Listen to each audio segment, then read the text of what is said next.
So I would like to call this meeting to order, June 20th, 2023 at 6:30 p.m. I will now make the meeting open. I'd like to announce that this meeting is taped by MCMTV, and I wonder if you'd all stand and join me in the Pledge of Allegiance, please. Pledge allegiance to the flag of the United States of America and to the republic for which it stands, one nation, under God, indivisible, with liberty and justice for all.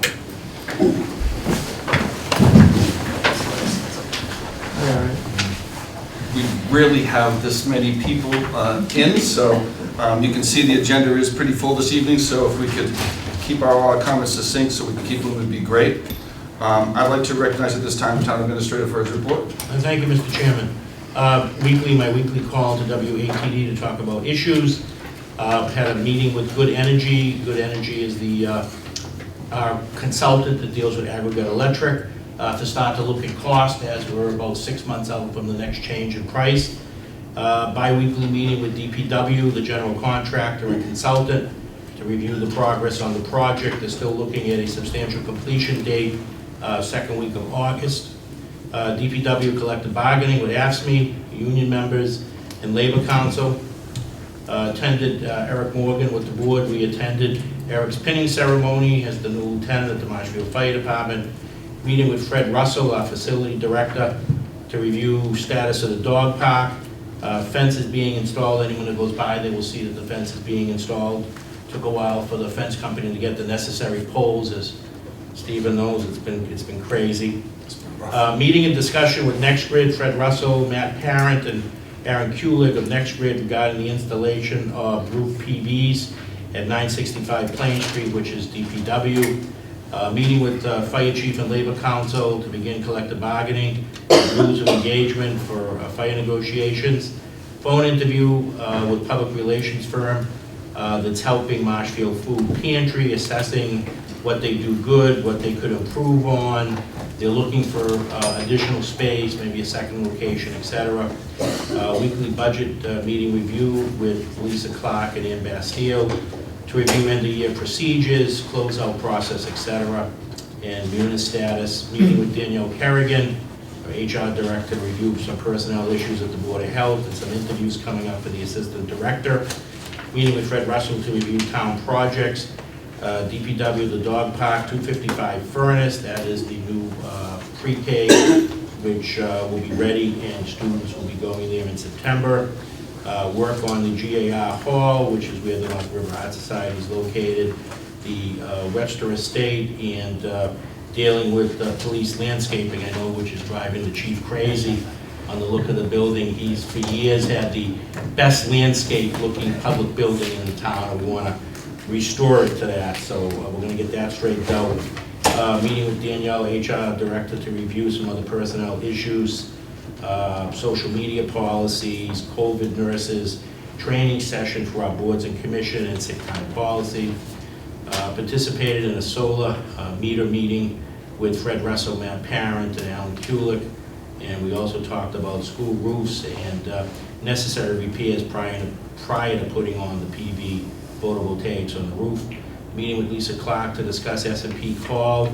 We have an S&P call on June 21st because we go out to market in July. That's for the capital needs and DPW borrowing.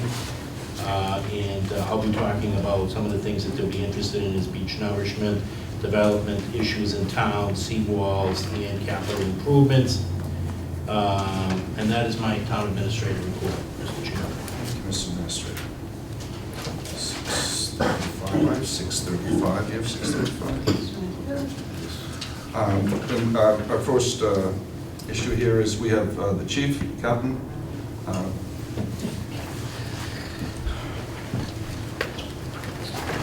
Thank you, Mr. Kilcoyne. Members of the board.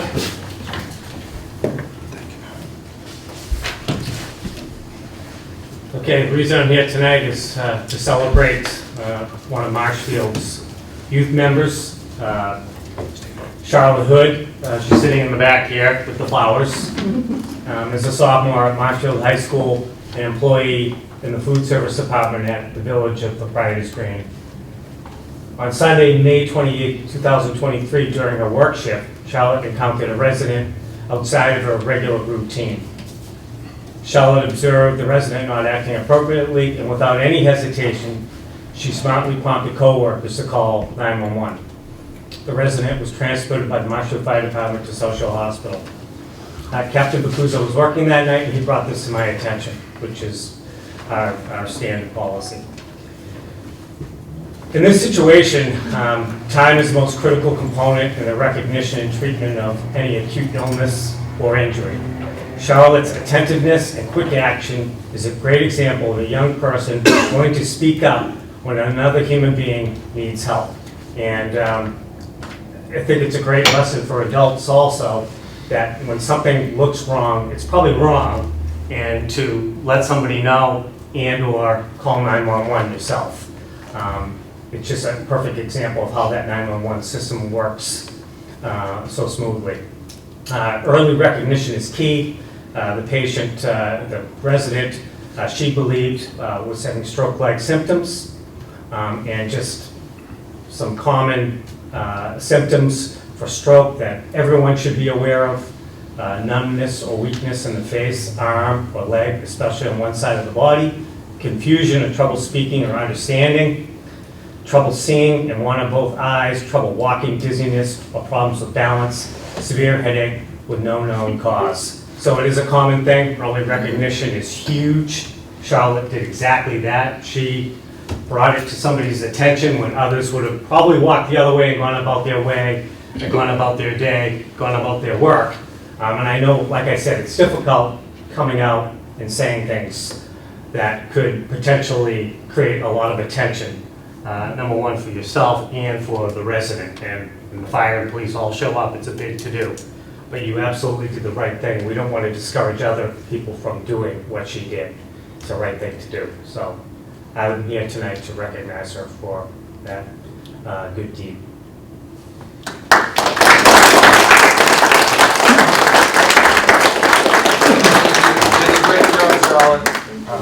My mom was there for many years, and I know how important having an acutely aware staff is to their well-being. So I want to thank you, and maybe if you'd come up here, we have a citation for you. You gonna do pictures, Jim? We'll come around. Yeah, we're going to take pictures. Of course we're going to take pictures. The resident photographer. Let me get my camera right. Captain, chief. Right in the middle, girl. Yeah, you're the star. You're the star.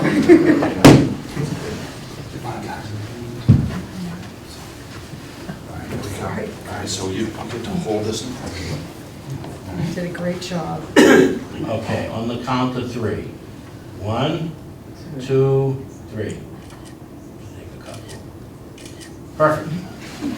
Congratulations. And yeah, before you go away, I'm going to read this. I'm going to read it into the mic, okay? So Okay. make sure it's caught on the record. We'll get it. Fantastic job again, Charlotte.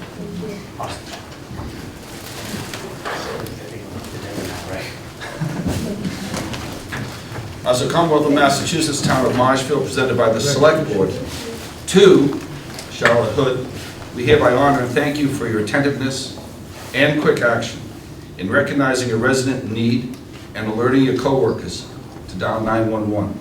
Your actions played a pivotal role in saving a life on May 28, 2023. This is witnessed by the Select Board, myself, Jim Kilcoyne, Stephen Darcy, and Fiddler. So congratulations.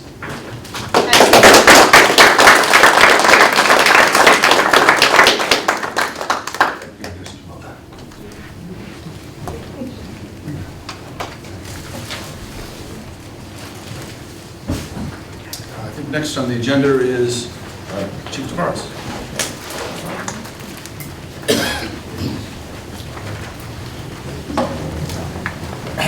Now, we did say, not too long, Chief, that's a lot of paper. I'll try to keep it to an hour and a half. Hour and a half sounds good.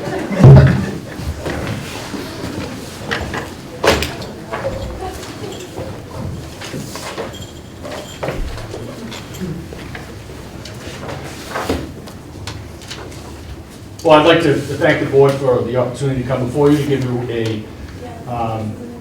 a brief on some of the activities of the police department. And if you have any questions when we're done, I'd be happy to answer anything that anybody has, or Brian could as well. First, as you know, I'm pleased to report that for 2013, the town of Marshfield was ranked 4th safest community in the United States of America by Safe Neighborhood Scout and Division of Locations Incorporated. So for the last 10 years in a row, we've been in the top 79 safest communities in the USA. The last 7 years in a row, we've been in the top 14 safest communities in the United States of America. Training. The department is currently working towards certification with the Massachusetts Police Accreditation Commission. Massachusetts is only one of 30 states which offers this certification, which is strictly voluntary and requires the department to adhere to 159 professional standards. That's these two books here. So those are all policies and procedures that are either being amended or they're brand new ones. So they cover all aspects of policing considered to be the best practices in law enforcement. The department is in the self-assessment phase, which requires the department to thoroughly examine its current policies, practices, and update them when needed to meet the NPAC standard. A large part of this is to train all officers on all the new policies. Once self-assessment is complete, an external peer review by the commission will confirm the department is meeting those standards. Certification will provide the town residents with greater accountability and professionalism. It is another example of the department's commitment to providing the very best police services to our community. And thanks to our new building, for the first time since I've been working for the police department, this year we passed our cell block inspection by the Department of Public Health, which would hinder us with this process. So thank you for that.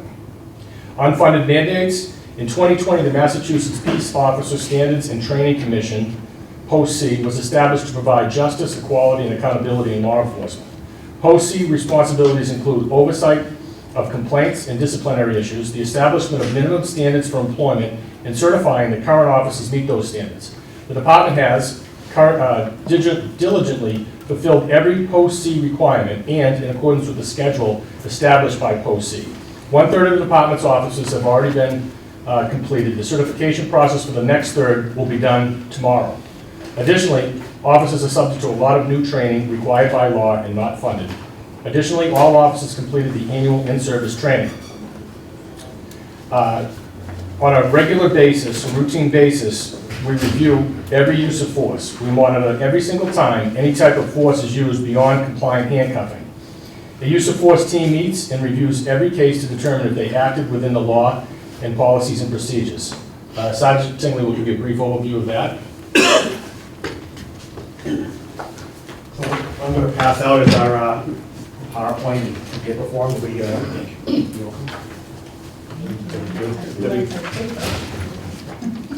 you, Sergeant. This is what we provide to the chief annually as a review of the force that we have to take on an individual. So just to go through it quickly, to kind of hit some of, you can review it at your leisure, but we want to kind of hit some of the wave tops. So we report anything about compliant handcuffing that the chief mentioned, and so just to kind of situate yourself to what that means. Anytime anybody even resists at all, tenses up when we're putting the handcuffs on, is something we have to report. So it really spans the whole gambit from very minor to up to very severe incidents. So we only had 25 of those this year, of any type of force being used. And all were reviewed, as the chief mentioned, and all were found to be within policy. So to take away from that, if you go through the PowerPoint there, we've had a decrease in arrests since COVID, but mostly due to COVID. But a lot of that, but you notice that our use of force has remained very low consistently throughout.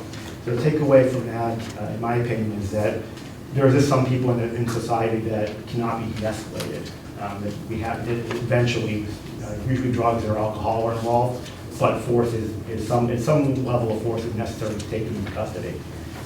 Our mental health calls have increased dramatically, and usually Mondays and Saturdays are actually turned out this year to be one of the busiest days when it comes to use of force incidents, which in years past have been Wednesdays.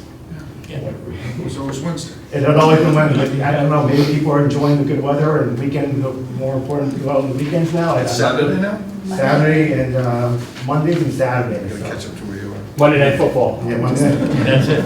I wish I could could give you any insight on that. It seems very random to me, but there it is. Physical force is actually by far the most prevalent type of force we use. And we average about 2.5 officers per every use of force incident, which, again, in my opinion, I think it decreases the amount of force we end up having to use on people because we have more people that can use less amount of force to get someone under control, which is a big plus. Having our staffing at a level that allows us to do that is significant. Drugs and alcohol are involved 58% of the time we have to use force on someone. And then 1 officer and 3 suspects were injured during our use of force incidents, and they were all minor injuries. We're talking about scrapes, some redness, that type of thing. No, nothing more serious than that. 8 females, 17 males, and 22 out of the 25 people that we used force on were white.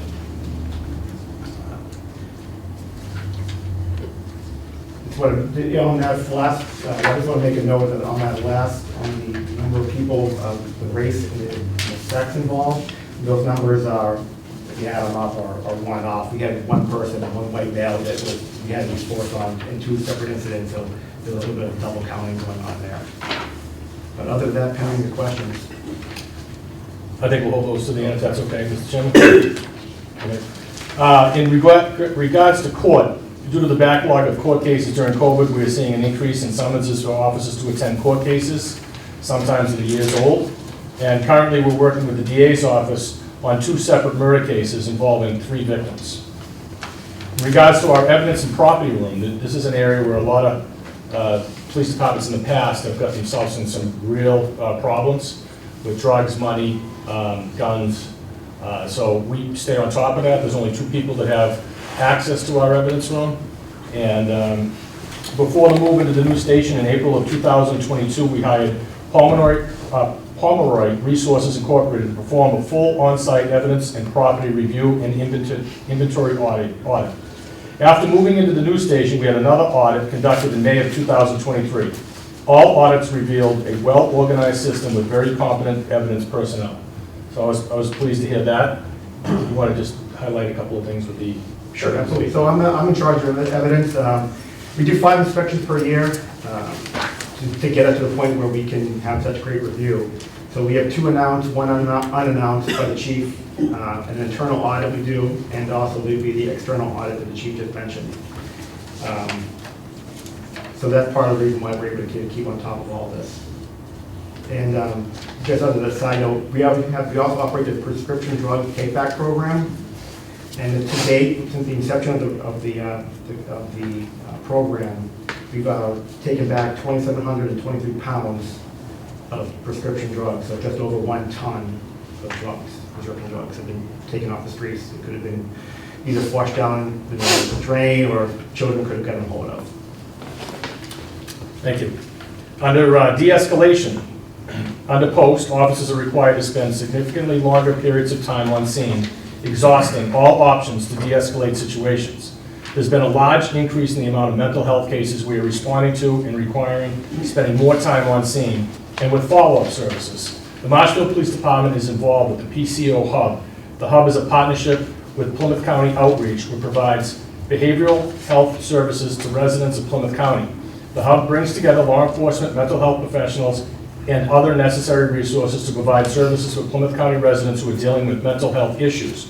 When we respond to a mental health related call, the involved party is supplied with mental health resources or referred to the Hub for a follow-up visit. When Detective Davis performs an in-person follow-up visit along with professionals from the Hub, services are provided, including counseling and treatment options. So far, fiscal year of 2023, which hasn't ended yet, we have responded to 324 well-being checks and 102 mental health related calls for a total of 426 calls. The number of responses for well-being checks and mental health related calls was likely higher. However, they would have been reclassified as sudden deaths, overdoses, protective custody, or arrests based on their outcome.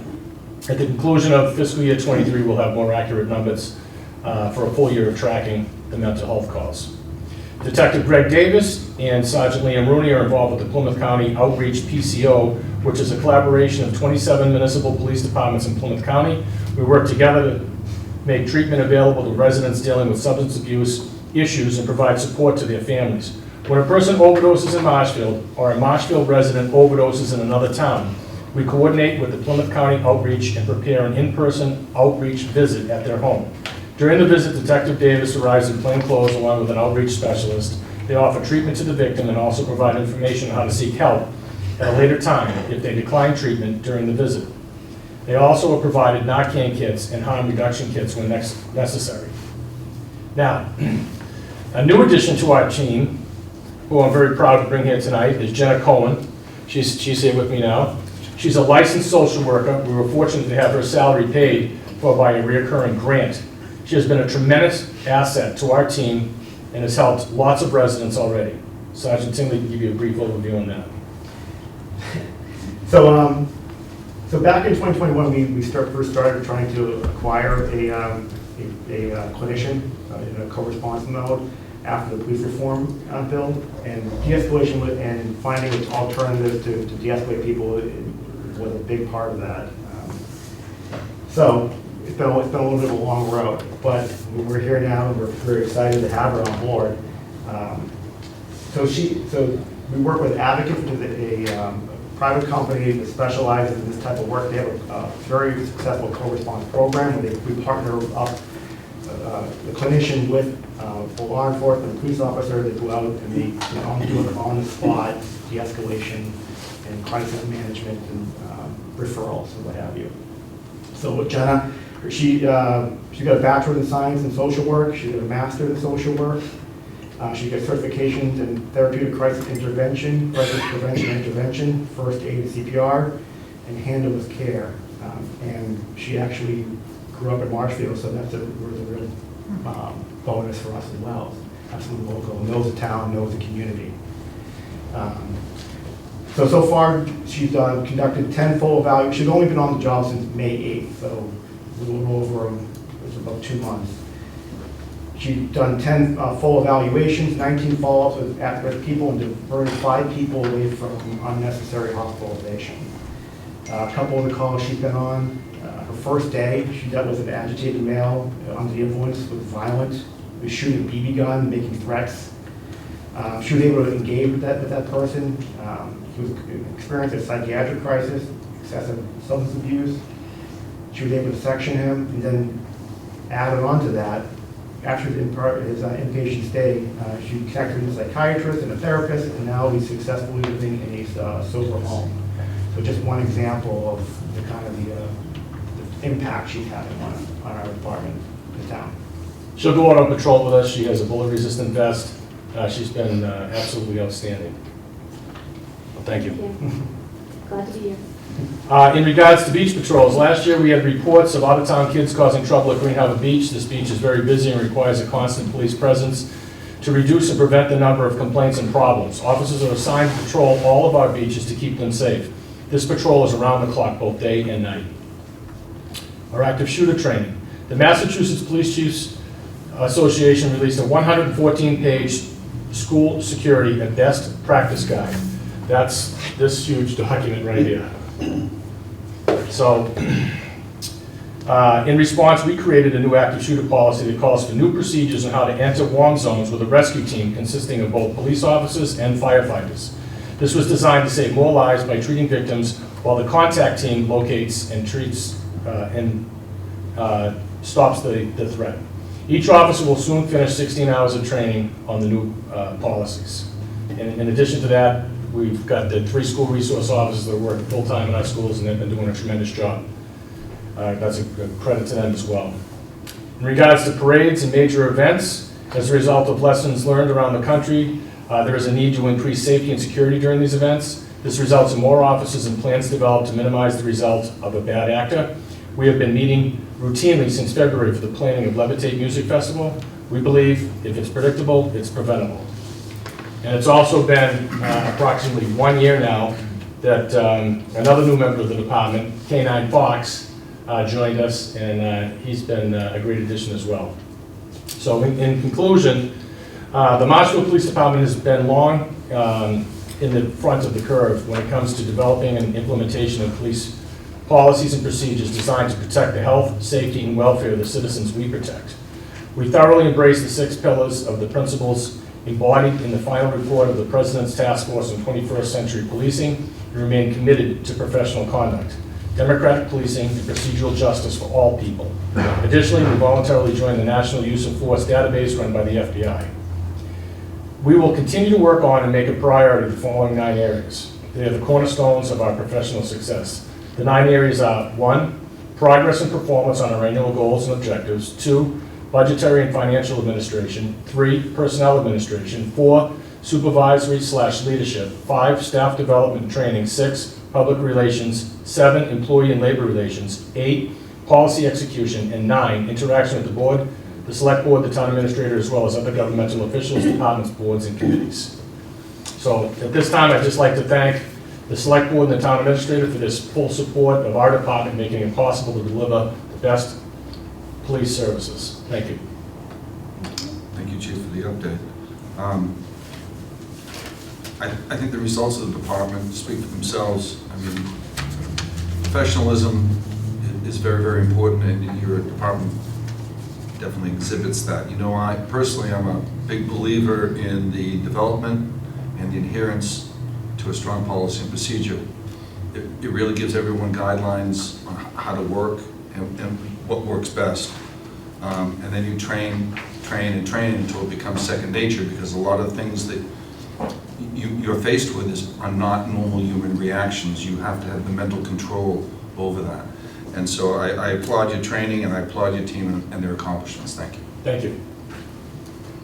Open up any comments? I just had a question, if we could go back a teeny, it's just a quick question. So when you get your audit,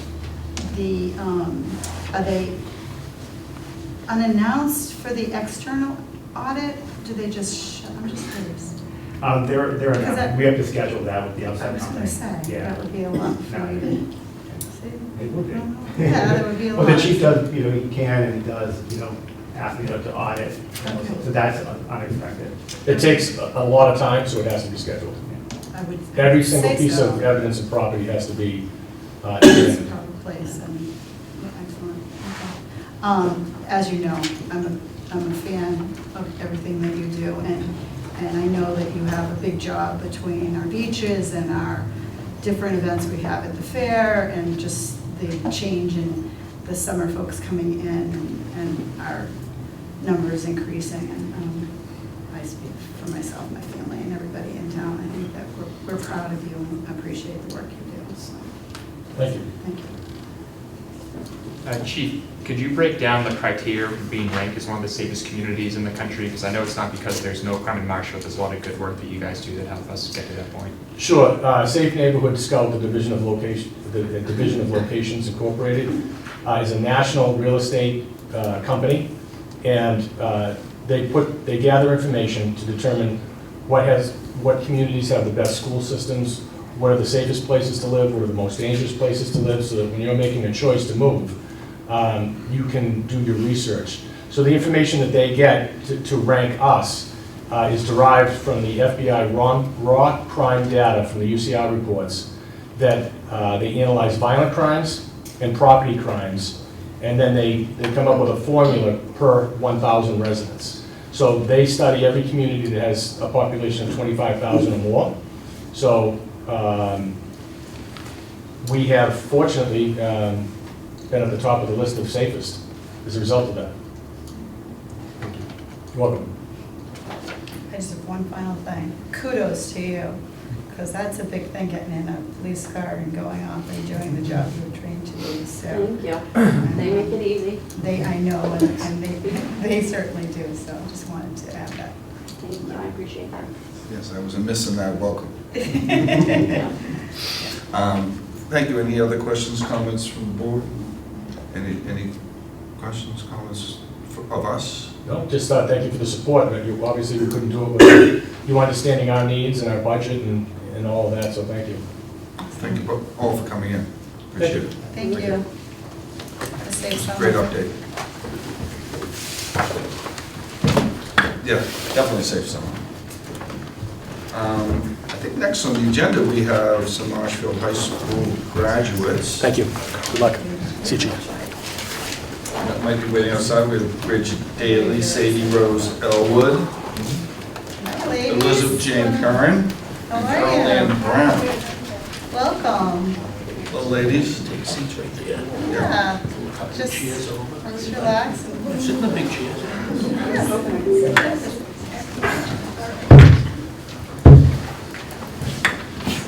So, I haven't had the pleasure to meet you, so which one is Bridget? Bridget's actually not here. Okay. Which one is Sadie Rose? Sadie Rose. Elizabeth Jane? Elizabeth Jane? Carol Ann? All have two names, huh? I'm a James Joseph, so why not? I was wondering if you'd just take the time perhaps to share a few of your memories from graduation day or some excerpts from your speeches that you read during graduation. Yeah, Lucas. Graduation day was really fun. It was great to be with the class for the last time. And the weather was unfortunate, but it was still a great day. I don't want to read too much from my speech because I'm sure you have a lot, but Would you like to stand at the podium? Well, Yeah, you didn't sure. have one on graduation? Yeah, There you go. You get a pen. Well done. Yeah. Well, I've known this whole year, or my whole life, that I'd be leaving home shortly after graduation. The closer the day came, the more I resisted thinking about it. It wasn't until I turned in my final English paper that I stopped to think about the enormity of the approaching change and the vastness of what I would be saying goodbye to come August. Fully embracing the cliche of missing something once it's gone, I now consider high school an experience that, although unique to each of us, is one that has formed all of us into a class that is greater than the sum of its parts and from which we have all benefited from. Never again will we be sent somewhere to learn and grow alongside our closest friends with a wonderful community actively dedicated to our education and achievements. Going out of their way to make our occasionally draining lives better with proms, pep rallies, spirit weeks, trips to foreign countries, and grad night live, students, parents, and staff come together to make Marshfield High School the remarkably welcoming community that we've all benefited from, one that I am tremendously grateful to be a part of. And that's just it.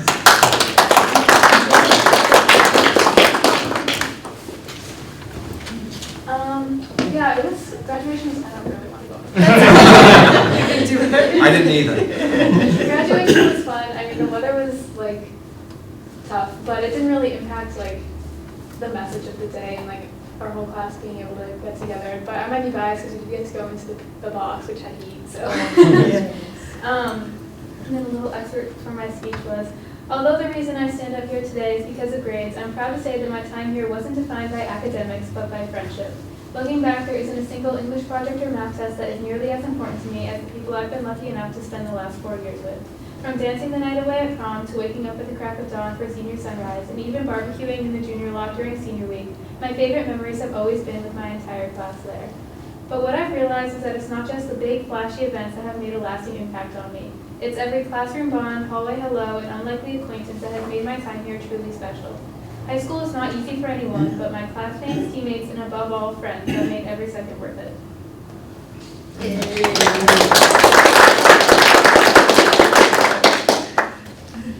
Do me a favor, just slide that over so we make sure we capture that. There you go, yeah. I definitely agree that the weather for graduation was pretty unfortunate. I think a lot of people could say that they could have asked for a better graduation, but I really don't think we could have gotten a more memorable one that really tested the spirit of not only the class of 2023, but as Marshfield as a community, everyone still being there at graduation to support our senior class.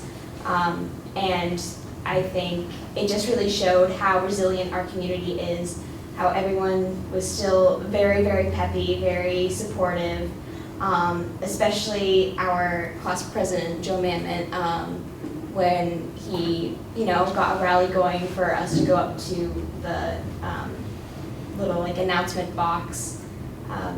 Just it felt like a very, I guess, just proud moment of the community that raised me. Very nice. Very nice. Thank you. Ladies, I'll give you a round of applause. Thanks.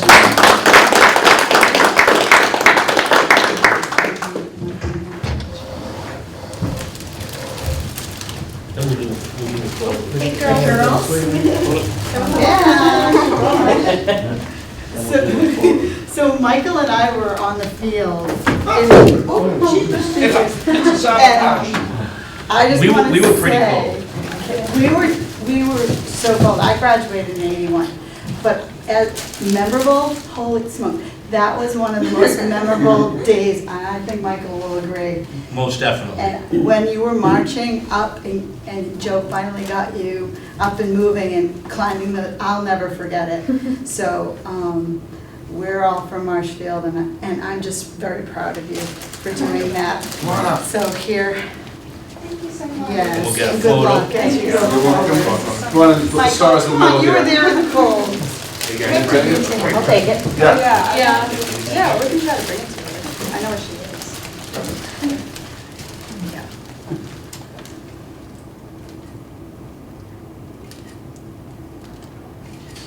Excellent, Great. thank you. Have a great Thank you so summer. much. Yeah, congratulations. Congrats, everyone.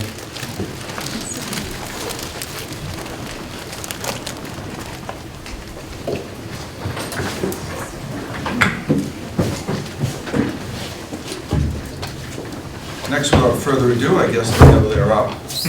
We have our town planner and building commissioner. Thank you. So recently, we've updated the website to let the residents know that we've had a new Lomar map from FEMA dated April 10th, 2023. And we're about to get an additional new Loma map August 9th, 2023. I'm just gonna, because I know that this has been a contention of the select board in the past, a LOMR is a letter of map revision. So FEMA in this case has changed the maps and is telling us that they're revising the flood maps. So, sorry, Greg. No problem. Yeah, acronyms, yeah. Well, that's why I started with letter of map revision on the front page.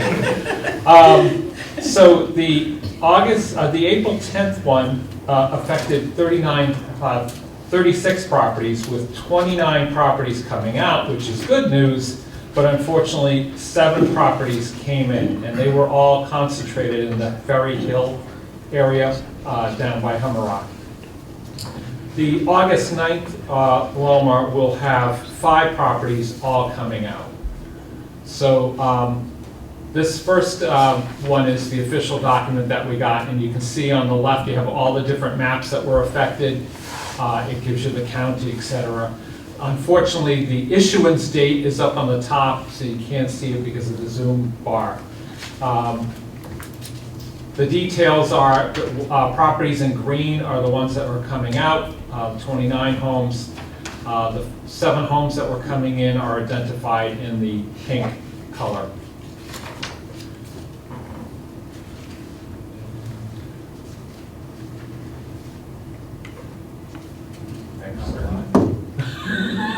Greg, you're telling me that C Street is now in the flood zone?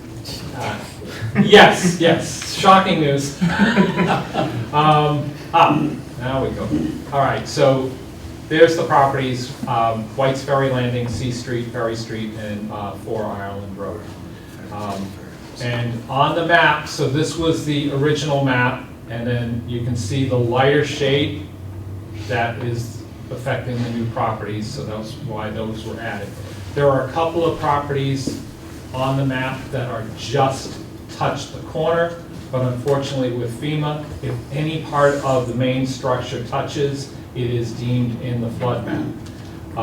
Something for people to remember is you can, and I'm sure Andrew can jump in with the details, if you get added to the flood zone or you're in the flood zone and you think you shouldn't be, you're fairly close on your elevations and stuff, get a elevation certificate. Andrew can help with that. Also, Joe Rossi could give you information on that. Our next one is the August 9th one. This is a letter that we've got to let us know that it was coming. This one actually we knew about because of the seawall work that we've been doing in Brant Rock. This was a direct result of the seawall. The first one we didn't know, FEMA did it themselves, but this one, DPW was required by FEMA to do it to show the impacts of the seawall work. Here are the properties, the 5 properties that are coming out. Ashburton, Bryant, Dyke Road. And on their map, we don't have the official map yet, so I don't have that layer, but you can see the area that I've highlighted in green. That's the area that was affected from the seawall work. So it's kind of funny that it's not directly along the ocean. Most people would think it's off, you know, to the side over by Brant Rock Market. And then, Andrew, do you want to cover the maps or the letters that you sent out? Sure. As part of our CRS program, which is the community rating system, we are required to basically provide mapping information service to receive credits towards CRS. So usually this is just a mapping service that we have to publicize every year, and then if people request mapping information, we provide it.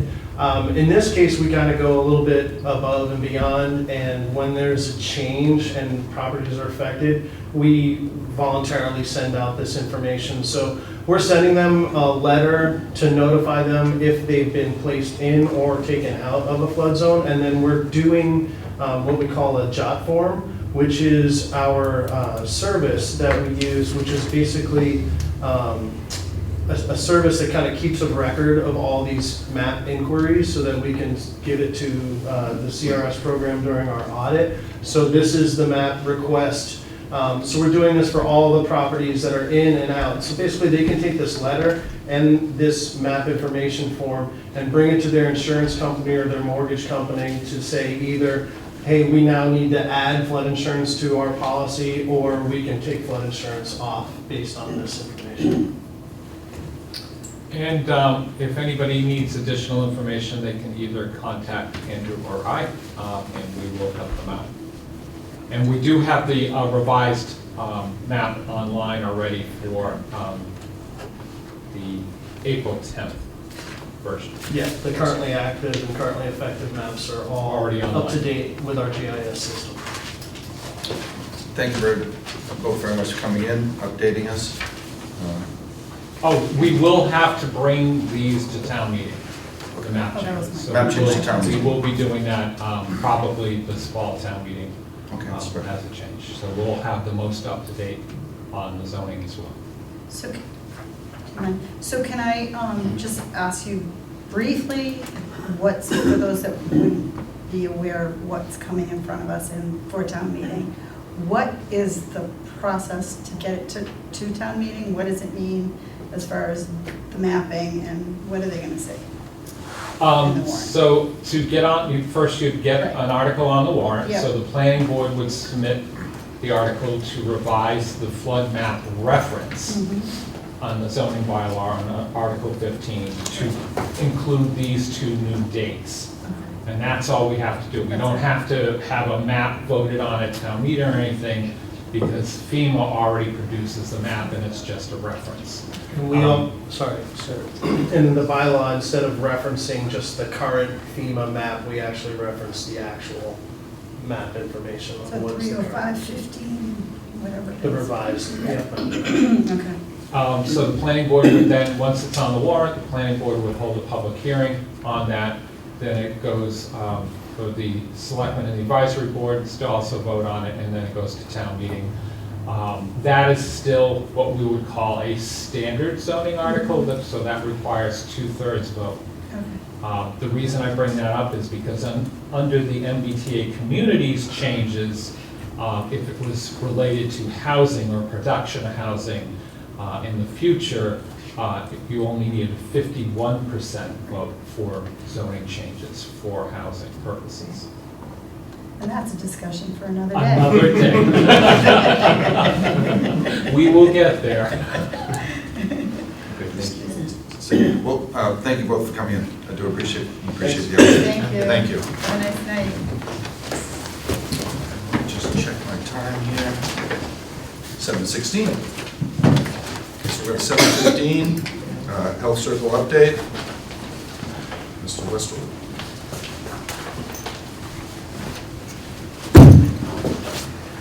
How are you? Good, how are you? Good. We wanted to ask you in here so we could have an update. We've asked for kind of monthly updates or bi-monthly updates, and it's been a little bit of a struggle to get them, so we thought we'd just provide this opportunity for you to come in, give us some feedback, and with the board as well, give you some of our thoughts and views. So you have the floor, sir. Okay. No problem. So basically, I'm not sure who knows what, whatever else. So Health Circle has a dispensary in Rockland that's up and open, a grow that is now finished but waiting for state inspections, and then Marshfield, the retail location, will be the second dispensary. So what we're doing, once we got the special permit, we couldn't go into the building just because of the construction issues, not from us, but from other landlords. So in doing so, the original plan was just to build out Rockland, build out Marshfield, then build out the grow. We had to build out the grow instead while we're waiting to get approval to get in the building. So right now what we've been doing is just sending people down when there was lulls in the Rockland building to do the construction. I think the demo is probably 95% done, the framing's 90% done, the rough-in wiring's probably 70% done. But actually the good news and good timing is where you have one shipment of lights coming from the port in Baltimore to plug in, and Rockland is done, so then everybody can move towards Marshfield full-time. That's basically where we're at. My colleagues, any thoughts? I have a few. So the process, as you know, disclosure, I was the chair of the Zoning Board of Appeals during your process for the special permit. Yes. So I have some familiarity with what you were doing back then, but as you know, the time has clicked on, and here we are, quite Correct. a long time from that signing of that decision.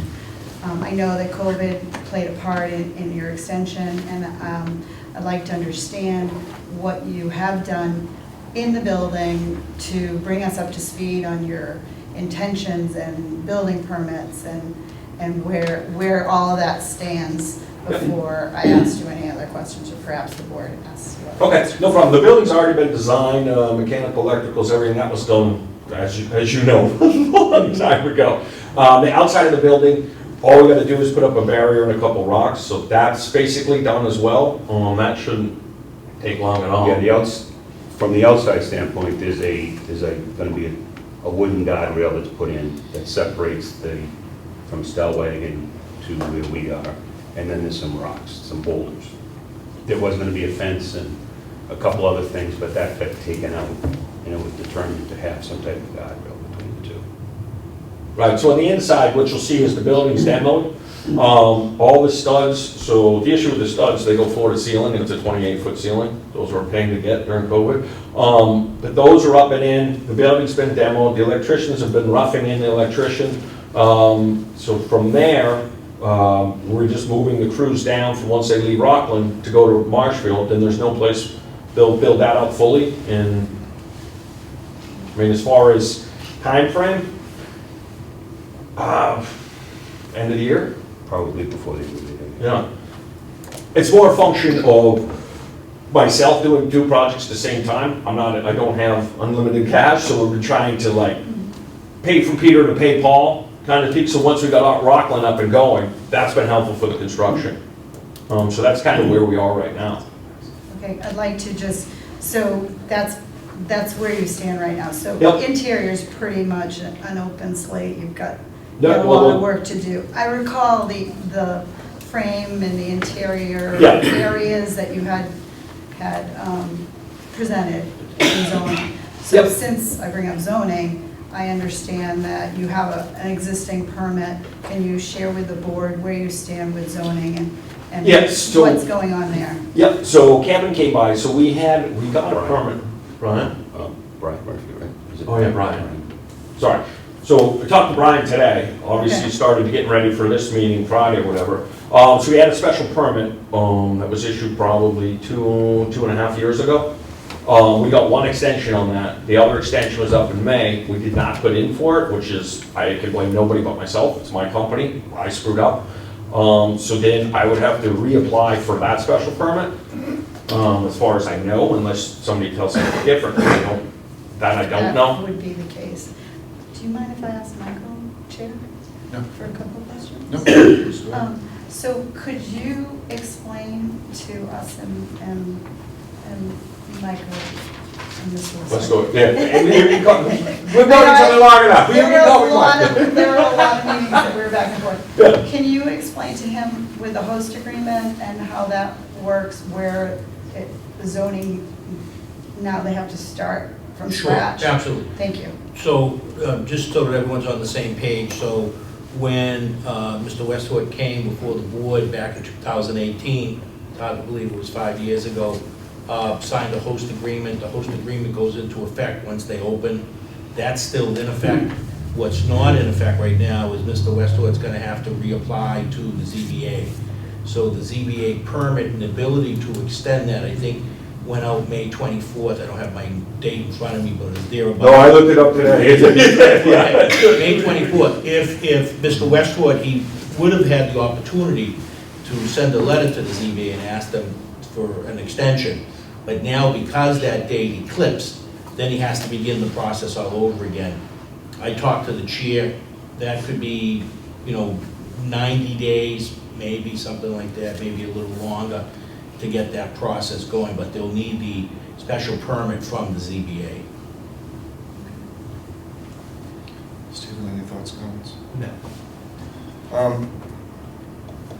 I know it's a struggle, I know we went through COVID, but we did another business simultaneously, basically. Yep. And they've been selling for 2 years.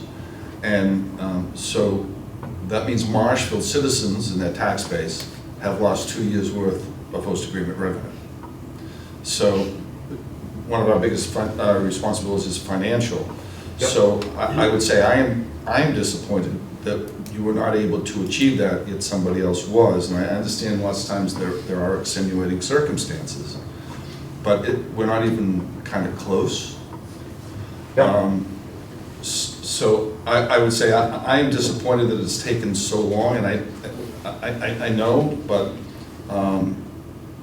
I think we're at the point where extensions are going to become challenging. And I'm really sorry to say that. That's just my view. I'm not speaking for my peers. I haven't spoken like No, this. I agree with you. I mean, we could say some frustration and stuff. Some of it was COVID, some of it's materials, but I didn't get in the building. Like, I couldn't do anything until the building, until April of last year. So though I'm behind, it's not as There's no bad. fairness. That has nothing to do with the town of Marshfield, right? So What is we it? signed an agreement. We wanted you up and running.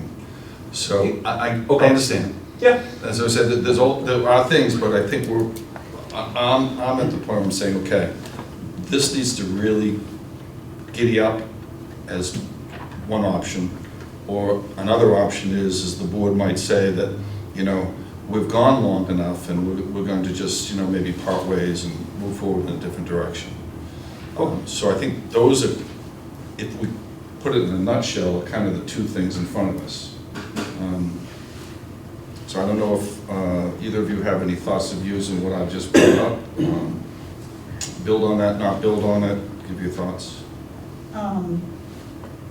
I will start by, my opinion is that there's been a lot of businesses that have faced challenges during COVID and have been able to execute the purpose of their business and their business plan and their agreements and their commitments. So because of that, I feel that this particular project it's not like we had a short period of time as Mr. Western just identified last April. So the choice was not to continue down the road to build into this building and get it up to speed and come to an occupancy permit, and here we go, and all things are great. And because of that, I am not leaning towards the lenience to allow another period of time to go by. Perhaps, maybe what we should do, and I'm just throwing this out there, is maybe table it for 2 weeks, or we just part our ways and make that motion. But I really would like to hear what both of you have to say in regards to that. Thank you. Sure. So, Mr. Chairman, I know like multiple times over the years we've requested monthly updates and not received them, so we've been in the dark for a pretty long period of time. So our building commissioner is here, so it might be helpful to get some updates on some permits from our building commissioner, if, not to put him on the spot if he was available. Yeah, that's why I came. So sorry, Michael. Would you just identify yourself? So Sure. Andrew Stewart, building commissioner. Thank you, sir. We went in December, I believe, Michael. December, that's correct. And did a inspection just to kind of see where we were at. And yeah, there's a lot of the studs had been installed, but that was about it. We only have currently an active building permit and an active electrical permit. We don't have a mechanical permit or any plumbing permits or anything like that yet. We have not conducted any inspections over there. We haven't had a request to do any inspections. So I haven't seen the space since I went with Michael, and nobody else has either from our department as far as I'm aware. And that's kind of where we're at. Thank you. Thank you. Good. Just, if you're talking about, I know you guys are frustrated or whatever, I totally agree with that. But the seriousness in opting to build it, I've already just put in $500,000 to do it. We've designed it, we've got the people to go now. I mean, what if we say if I don't have a C of O, we request a C of O by the end of the year, or something like that, you know what I mean? Like, I guess just to show, I'm showing them I'm serious, it's just, again, I'm not making excuses. I didn't get in the building until later. I started the project to grow because I had time to do nothing. I couldn't do anything. So that kind of messed up my schedule, and it's not your fault, and I totally understand that. Thank you. Mr. Stewart, recognize. Sorry, one more thing. I just wanted to add, coming from a experience as a construction supervisor. So one of the delays, and I don't think they really talked about, they alluded to, but you guys are kind of focused on the COVID. The building they're supposed to go into was formerly occupied by RCH Roofing, which was transferring to Resource Drive, or right around the corner. And the front of that building fell off during a high wind incident. It was delayed for months and months and months with OSHA investigations and whatnot. So that whole entire, and then we had structural engineers, we had it was just a disaster and a mess. So that is a legitimate delay as far as construction. And I can't speak from being a contractor and trying to manage different projects. Having a delay like that, it is reasonable that they switched assets and resources to another project that they were guaranteed to be able to work on at that time. And I think that, they probably should have communicated all that a whole lot better, but that is a legitimate delay. And I wanted to make sure the board knew it wasn't just COVID. I mean, COVID has a lot to do with supplying and everything, but there was a legitimate construction delay that they could not get into the space. So I just wanted to make sure that was on record too. Thank you. Yep. This is just my feeling. So I understand that, and that's why I said there were extenuating circumstances. It's 5 years, and the communication has been poor. This is a personal feeling that you might have viewed this as a pocket permit while you're developing out your growth side. And I understand, there's only X amount of money to go around. We have the same issues with money. But that's not how we issue permits, where you get a pocket permit and you sort of have that while you go and do something else and then you come back. That's part of my frustration is communication, because communication helps a lot. And I think that's been part of this problem. I don't know, Steve, if you have any further thoughts here, or are you okay? I think he summed it up pretty well. Lynn? I believe I've summed it up as well. All right. I realize you put a tremendous amount of financial resources into this. And to say that I'm not personally disappointed in the timeline and your effectiveness would be mistaken. But I would like to present to the board that we offer one last chance for you to execute. And I know it's going to take you probably 90 days or so to get through ZBA. The building commissioner said you have permits that you need to apply for. Get those all applied for.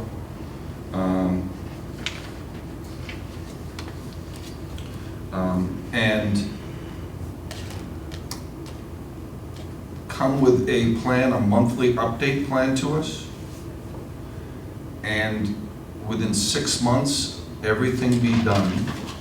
Maybe there's a state permit that you need to have, or something like that, that sometimes the state's not always that fast. Building wise, so we can do that. I don't State, know. I can't guarantee, Peers building wise, I can do that. feel about that, so I'm throwing that out to my peers if that's something they may find acceptable, may not find acceptable, because it may not be found acceptable.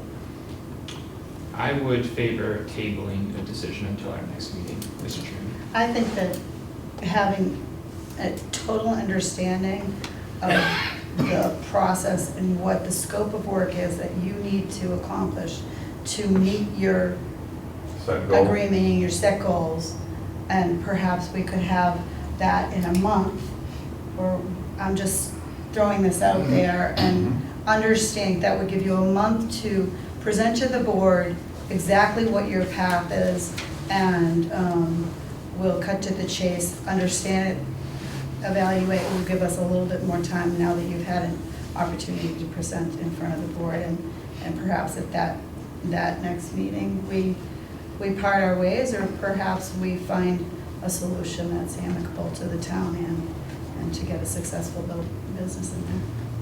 What do you think? Hearing both, that I would like to make a motion then that we will table this discussion to a date certain. Mr. Administrator, what is the meeting after next? July 10th. July 10th. Well, I just said a month just because. Are you 2 capable weeks of doing is- it by the next meeting, which is July 10th, or would you need to be able to compile all this information for us so that we feel confident and apply for the proper permits? July 10th, sure. You want to go with the 10th? Yeah. Okay, so I'd like to make a motion to Yeah. table this discussion until the date certain of July 10th, so we'll be back for an update for you by July 10th, and we hope that all those permits will be applied, and we'll have a greater update, and then we'll make a decision from there. Mr. Chairman. And- may- yeah. Just one of the things you may want is they'll need to reach out to ZBA. Yes. Get on the docket so that they can. That would show be part of the whether- update, that they've actually Yeah, applied to the I agree with ZBA, that. gotten on the ZBA. Mr. Commissioner? Yeah, I just would, I'm going on vacation, so let's talk within the next couple of days, make sure Sure. we know what building permits you guys need to apply for, so that by the time I come back on the 5th, you still have a couple of days to connect again there before you meet with the select board on the next one. Just so we're, huh? Are you going to his office tomorrow? Sure Are thing. you available? Call me tomorrow morning, we'll schedule something and we'll go over everything. Do we wanna We'll meet do on everything site from or building to something? ZBA tomorrow with permit. So, Yeah, so okay. remember, all comments come through the chair. Oh, I'm sorry. Oh, sorry. So I'll let you two talk in the corridor afterwards. Sorry, my apologies. Determine scheduling. But, so I'll once again reiterate the motion that we're going to table this discussion and allowing you until July 10th to start applying for your public permits. Give us information that will enable us to make a decision moving forward or not moving forward on that date. Yeah. Okay. Here in the chambers. In this chamber. Yeah. Yep, July 10th. July 10th. Well, Look for a second. We'll determine the time. Yeah, we'll appraise you of the time of the meeting. Yeah. I'll second that. Motion made and duly seconded. Roll call is in order. Mr. Kilgore. Aye. Ms. Fidler. Aye. Mr. Darcy. Aye. Unanimous vote to table until the 10th, and they would come back and present. Thank you. Okay, thank you.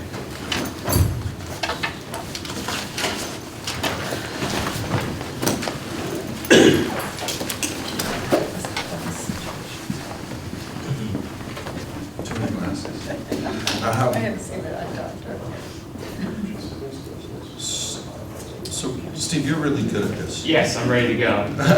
Yeah, no, of course, right. So you No. always know who's in the audience. I have it written down. You Yeah, I do? got this ready, yeah. So I'd like to take people out of order, and I'd like your recommendation on how to approach that, because this is a strong suit for you, not me. Perfect. All right, we'll do 16. That's the Elks for 16? Mr. Cantwell. Okay? And I know we want to do,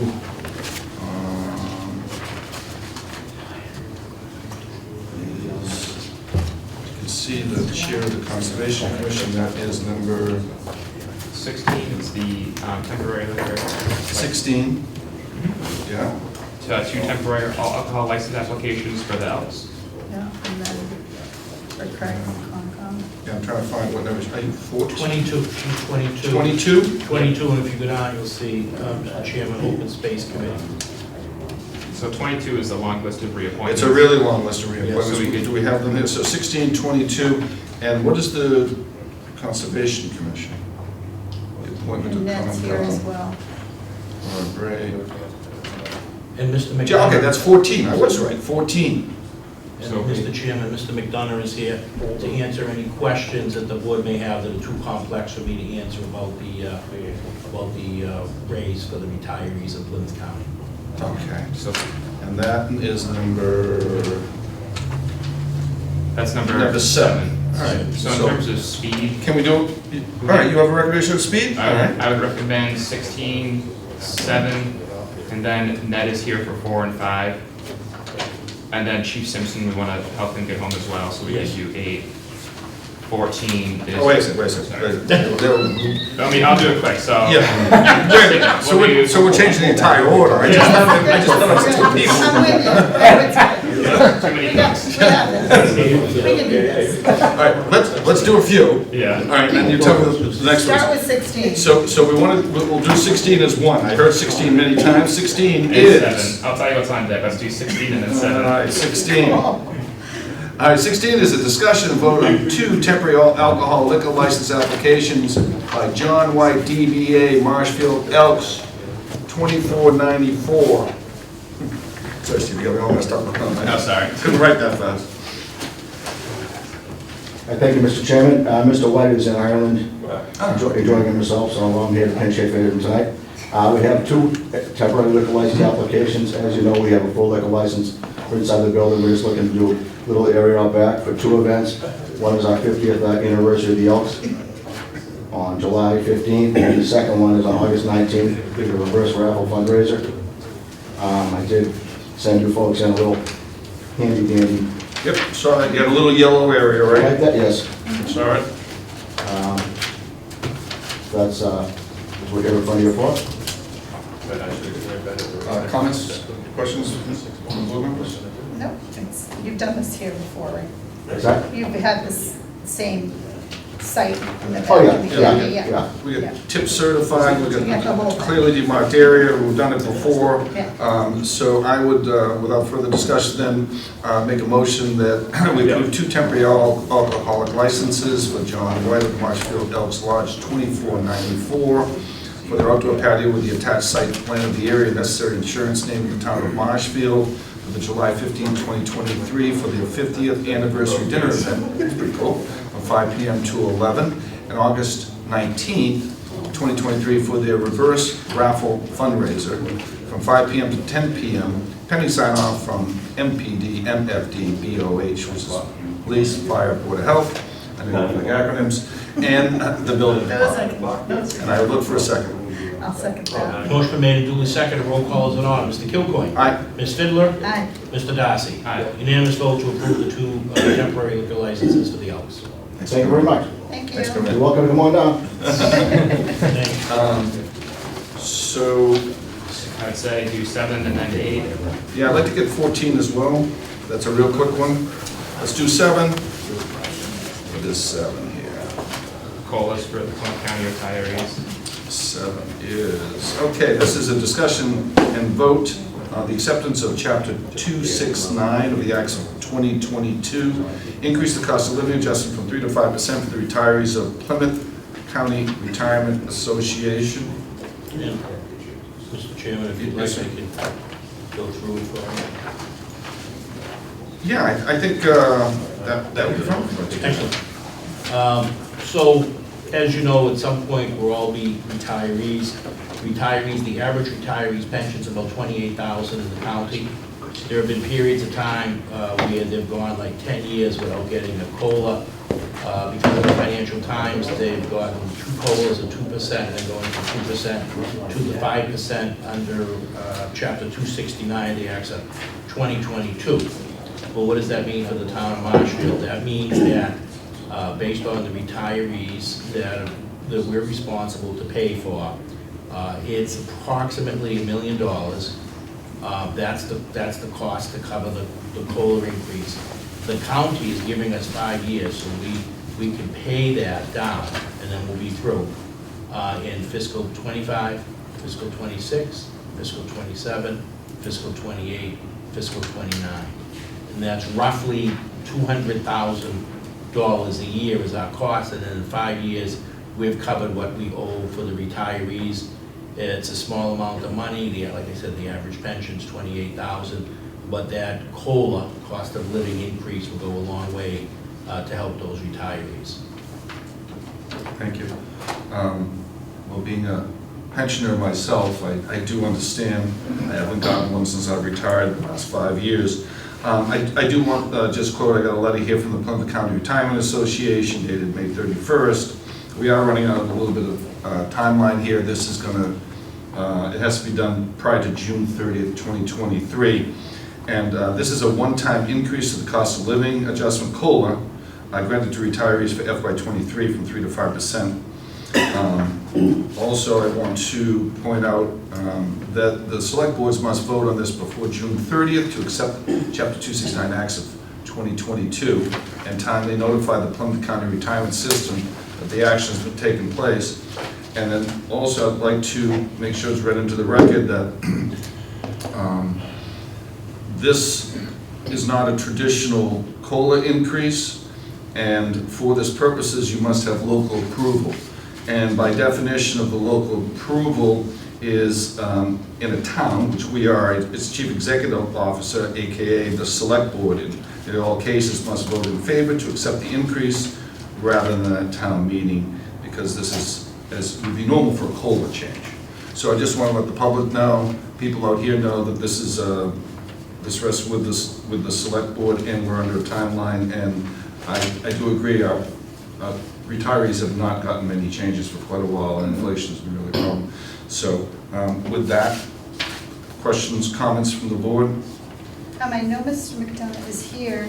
Would you like to come up to the front and just share the explanation of how it is at our table this evening and why it's at 5%? Thank you, Mr. McDonough, for coming in. Thank you.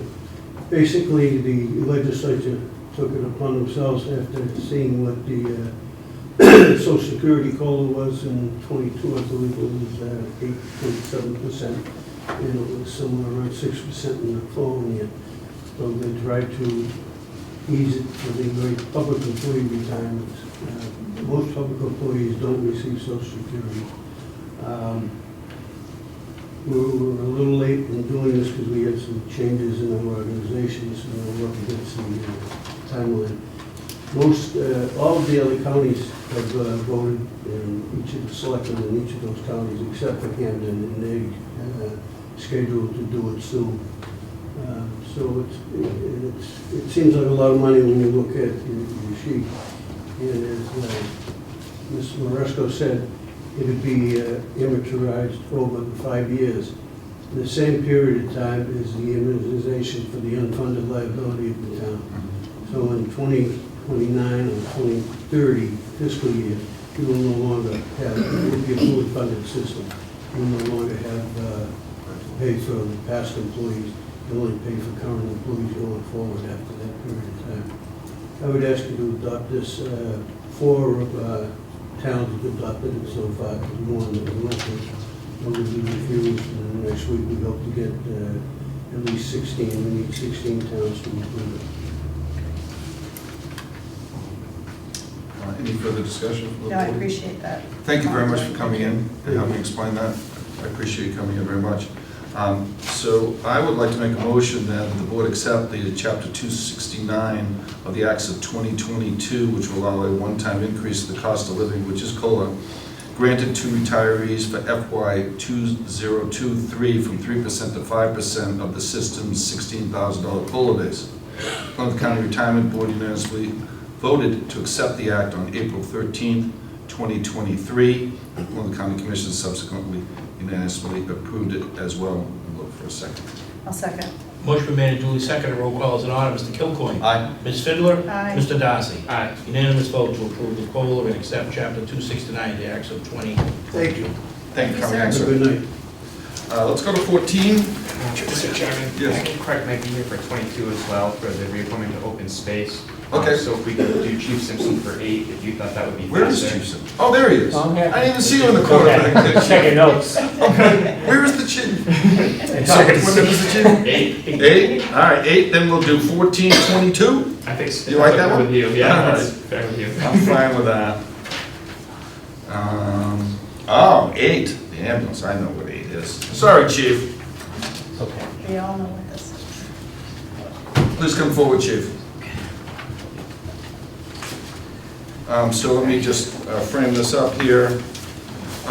This is a discussion vote on the request for the permission to use $370,000 in Plymouth County ARPA funds for the funding of a new ambulance. It's requested by the fire department. As we know, our ambulance situation, as I may mentioned in the past, is pretty dire. We have 5 ambulances. The average ambulance mileage right now is approaching 150,000 miles. Our newest ambulance has over 130,000 miles on it. We have the longest transport times on average in the state because of our distance to South Shore Hospital on average and VI Plymouth.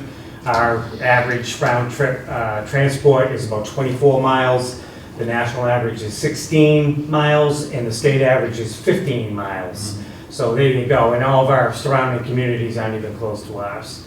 So it is a mileage thing, but it's also a COVID-19 thing. We did an incredible job at the COVID-19 clinic as a town, but we had to have an emergency standby with an ambulance for each day that the operation was up and running because the amount of people that were coming in. We're not talking about a small clinic, as Mr. Rusko knows, we're talking about 1,000 people a day at times.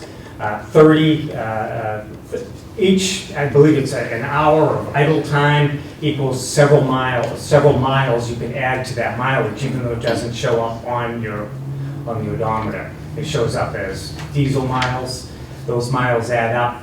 The combination of high idle times for calls and for the COVID-19 clinic, along with increasing call volume of over 14% over the past 2 years, and long distances back and forth to the hospital, has put us in a tough position. Our preventive maintenance program, which all of you have supported, has been fantastic, but there's only so much we can do. The National Fire Protection Association, as well as several think tanks that discuss these things and have done a lot of research and put a lot of time and effort into these things, say that at 100,000 miles, it just doesn't make sense to continue to operate worn or broken down equipment, and it costs more to keep them running. So what I am asking for is, I'm asking for the board's help and to support spending this money on an ambulance that will be put to use immediately in the community to benefit not only our own taxpayers, but anybody that comes into the town for the number of events that we see on any given year. Thank you, Chief. Any questions, comments from the board? Do you, sir, I'm going to ask Michael just to explain the difference as far as county ARPA Yes. and Marshfield. Right, so there were 2 pools of money. There's the county money, which we used about $4 million as the board supported for DPW for water and sewer projects. So from that remaining, I think there's like 900,000. We would be taking the 370 out of that. We also have town money, and we've funded a number of projects, including helping nonprofits. We bought another ambulance out of that, and some other projects that we funded also. Thank you, sir. Thank you. Thank you, Chris. Just the wait time between the order delivery is always mind-blowing. So we're in a good position to receive this ambulance, I am hoping, by the end of summer. That's my, Wow. I'm hoping. We're working hard behind the scenes with our vendor. I've been going back and forth with Michael, and we're hoping that we can kind of get we can leverage them so that we can get this thing in the door. We really need this to happen. I'm not promising, I'm hoping. I feel pretty confident about it, but I'm not gonna make a promise. But we did really well on the engine purchase that you all supported, and it's been a fantastic addition. And we were able to get that in the door a lot faster than most. People are waiting right now for trucks. We were able to get it in 6 months. And that was paid for, Mr. Chairman, out of ARPA funds. Yes, I realize that. Thank you.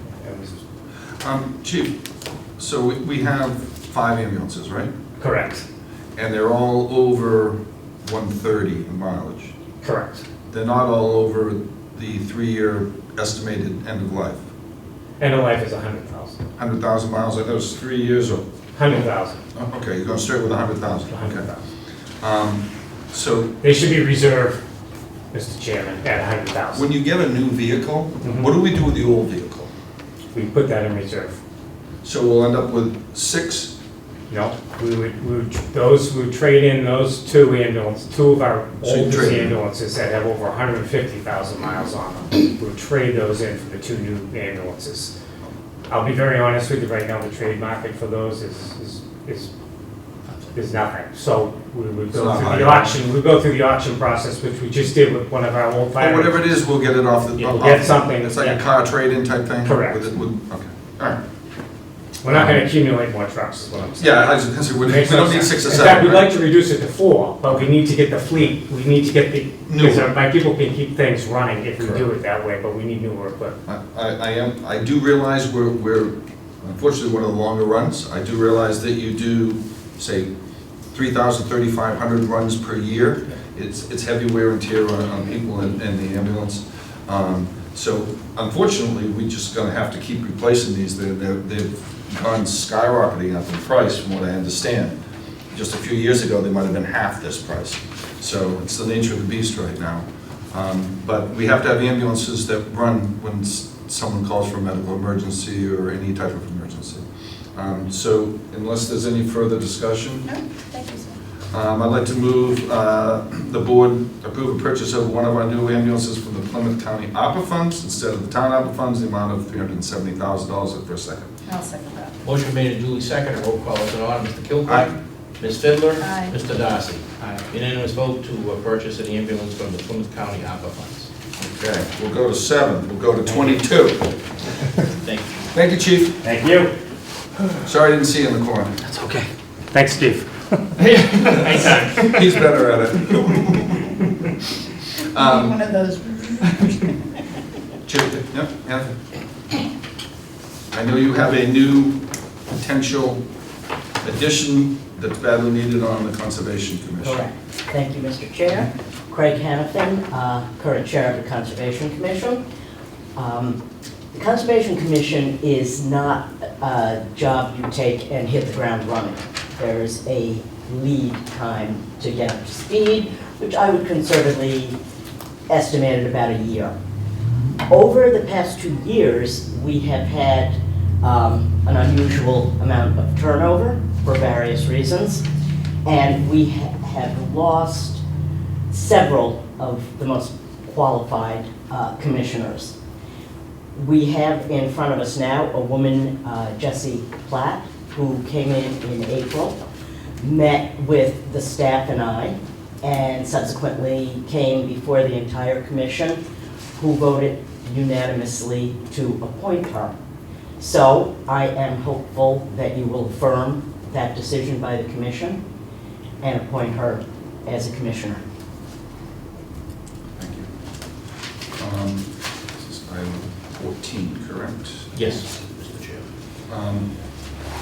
I've read this over, and she seems immensely qualified. Maybe hit the road a little faster. She is working currently for Clean Harbors Correct? as a senior proposal manager for remediation and environmental construction. She worked at the Washington Conservation Corps previously that helped improve habitat for fish and wildlife. Volunteered North and South Rivershed Association, and she has a degree in zoology and coastal ecology. That's much higher credentials than we typically have It for a certainly is. volunteer candidate. So I will turn that over for discussion to my colleagues. Sure, so as you know, I had an opportunity to invite Jessie in and spoke with her. I asked her a series of questions, very poignant and very productive meeting, and I would like to recommend to the board that she would be a welcomed addition to our volunteer base, and I appreciate her coming in and allowing me that opportunity to meet her face to face. I think she's going to be great. I agree. Yeah, it's, like you said, it's not an easy board to serve on. It takes a lot of subject matter expertise, and we need good people. It's a very important board in town, and it impacts a lot of people, so it's always great when we can find a really highly qualified candidate, so looking forward to it. Well, that's great. I think this is going to be a great addition to the board. I know you clearly need some strong members coming on board. And so without any further discussion, then I would like to, let me see, where it's number 14. I'd like to request the board move to approve the appointment of Jessie Platt of 34 Liberty Road. She also lives in Marshfield, which is great, to the Conservation Commission. The Conservation Commission voted unanimously to recommend to the Select Board that Jessie be appointed to the Commission, and Jessie also received the recommendation of the Select Board's liaison appointment. So I think that's important. We're all trying to increase our liaison responsibilities, reaching out and hearing more cooperation with the chairs. I thank you very much for coming in. I'd like to see more chairs come in and make the recommendations, and thank you for taking the time to meet with them. So without any further comment, then I'd like to make that motion. Look for a second. I'll second that. Motion made and duly seconded. Roll call is in order. Mr. Kilcoyne. Aye. Ms. Fiddler. Aye. Mr. Darcy. Aye. Unanimous vote to appoint Jessie Platt. Thank you very much. Thank you, Chair. Chairman Commission, thank you. Hannafin, sorry. Thank you for coming in. Mr. Chairman, do you Yes, sir. want to, Ms. Hannafin is on for reappointment. Yeah, do you want to? On Article 22. Does she need to stay for? Do you want to stay She and doesn't, hang but if out? you want to just do it. but- Oh, for open space. You want to just do that, Do do that, her? one sub, because they're broken down You know, into sub. these are 20 motions. I have them all in order in my head and on paper. Both of them. Yes. If you'll be kind enough to sit back down for it. Sorry, 22. sorry, Greg, I thought you were here for that too. I didn't- Let me move to wasn't even 22. thinking about that one. I don't blame you. 22. All right. That was on deck. I knew you were ready to go. Yeah. All right, so this is a discussion and vote for annual reappointments, and this is for, let me find you here, Open Space Committee. Is that correct? That is correct. Craig Hannafin.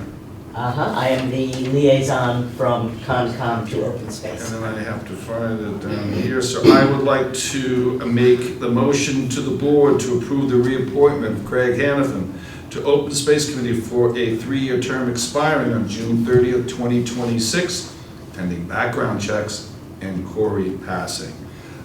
I'll second that. Motion been made and duly seconded. Roll call is in order. Mr. Kilcoyne. Aye. Ms. Fiddler. Aye. Mr. Darcy. Aye. Unanimous vote to reappoint Craig Hannafin, Open Space Committee for a 3-year term. May I be excused? Thank you for serving on 2 boards. Thank you. Thank you for everything you do. I know Ned is here for 4 and 5. 4 and 5. Did we get we did 22. We did 16. We did Yes. March Yes. 22. We did 16. We did 14. Yes. 7 and 8. We did 7, and we did 8. All right. And so, you would recommend what number? 4. 4 then 5. You want to do 4 and 5? All right, we'll do 4 and then 5. 2 are killing me. All right, so number 4 is a discussion vote on the request for permission to accept a donation of a bench and installation value of $1,500 to be located at Ted Brooks Tilden Shipyard Recreation Trails Committee, and that must be why Ned's here. Yes, sir. I looked at it actually looks really nice. The old ones Thanks get for kind of keeping old. the chair on track. Appreciate Well, I was on track, they off-tracked me. So, thank you, Mr. Chairman. Ed Bangs, Vice Chair of the Recreation Trails Committee, and the bench, new bench at Brooks Tilden Shipyard. I think you may have looked at the old pictures of the previous bench, or the bench that's there currently. And that has unique history. It's a 30-year-old bench that was black locust, harvested locally in Marshfield. Draft horses pulled it out. Local craftsmen created it. It's been there since 1995. We've been working since the beginning of March. We've been working with a group out of Pembroke, Friends of Rich Sullivan, that they wanted to put install a bench in Marshfield because he loved the North River, loved paddling, canoeing in Marshfield on the river, stopping at Couch Beach, etc. So we've been working, identified different areas, and came across to the Brooks Tilden Shipyard as the appropriate spot. The group loves it. Conservation approved the location, and we're looking for approval from Select Board for the donation. Thoughts, comments? Thank you very much. I just, because this is a memorial bench, it must mean a lot to the family, and I know that he passed away recently. And our condolences to that, but it's a great, great legacy to his children to be able to have a place to go. So we appreciate this. Yeah, the bench that's there right now has had a great history, Yeah. and this one will have a great history as well. It's at the Union Street. Right before Union Street Yeah, Bridge. yeah. This little put in, and the trail's maybe, I don't know, a quarter of a mile, something Yeah. like that. And Perfect. very scenic spot, very restful to sit there and look out. Great. So it's been fun working with this group, and I'll be contacting them tonight to let them know the decision. Rich was an avid outdoorsman. He liked to kayak, he liked to do all those things, so this is a real fitting commemoration for him, so I agree. So I would like to make a motion, number 4, recreational trails, or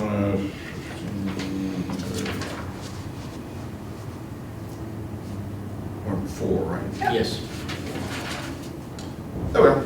I would like to make a motion the board accept on behalf of the Recreation Trails Committee and the Conservation Commission a donation of park benches to be installed at the Brook Tilden Shipyard in memorial of Rich Sullivan, who died on May 9th, 2022, after a valiant battle with pancreatic cancer. The value of the bench is, its memories of the Rich Sullivan is priceless. The value of the material for the bench is valued at $1,500. I look for a second. Second. Motion made and duly seconded, and roll call is in order. Mr. Kilcoyne? Aye. Ms. Fidler? Aye. Mr. Darcy? Aye. Unanimous vote to approve and accept on behalf of the Recreation Trails Committee the $1,500 bench in memory of Mr. Sullivan. Thank you very much, and I'll let the family know, and we'll keep you updated on the progress. Great. Excellent, thank you. I go by it all the time on the road, so I look for it. Very good. I think we want to go to now 5. So number 5 is discussion and vote on the permission to accept a $350 donation for the Recreational Trails Committee. Ned happens to be here. Any discussion and from yourself, Ned, on that? Sure. So just briefly, we're working with the North New England Mountain Bike Association. We have a race this Sunday, actually, June 25th at Carolina Hill. And we've also been working with Jeff Wilson. He's a member of the the Trails by St. Christine's Church. We have a kiosk there that the high school built and installed. We'll have a picnic table that the church paid for, that the high school built and installed. We'll have a trailhead there.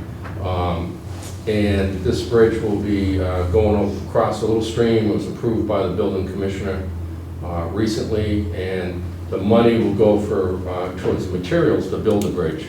And we'll look for July build day, and be coordinated with Jeff Wilson and friends at Wampatuck State Park and many who have built this type of bridge in the past. So we'll be keeping that tradition going as well.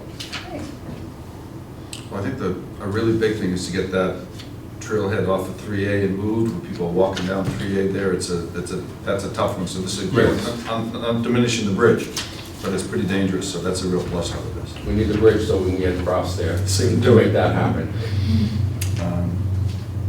So, I would like to move, the board moves to accept on behalf of the Recreational Trails Committee a donation in the amount of $350 to the New England Mountain Bike Association. This donation will assist the Trails Committee in the purchase of materials to construct a footbridge at the entrance of the Red Trail. The Trails Committee will be relocating the trailhead from the busy 3A to the parking lot of St. Christine's Church. Look for a second. I'll second that. Motion been made and duly seconded. Roll call is in order. Mr. Kilgore? Aye. Ms. Fidler? Aye. Mr. Darcy? Aye. Unanimous vote to accept the $350 donation from the New England Mountain Bike Association. There's another one then? We do. When's that An one? appointment, reappointment. Oh, we'll do the reappointment for you. All right, that's 22, right? Yeah. All right. Which one is it then? Brendan Coyne? Brendan was.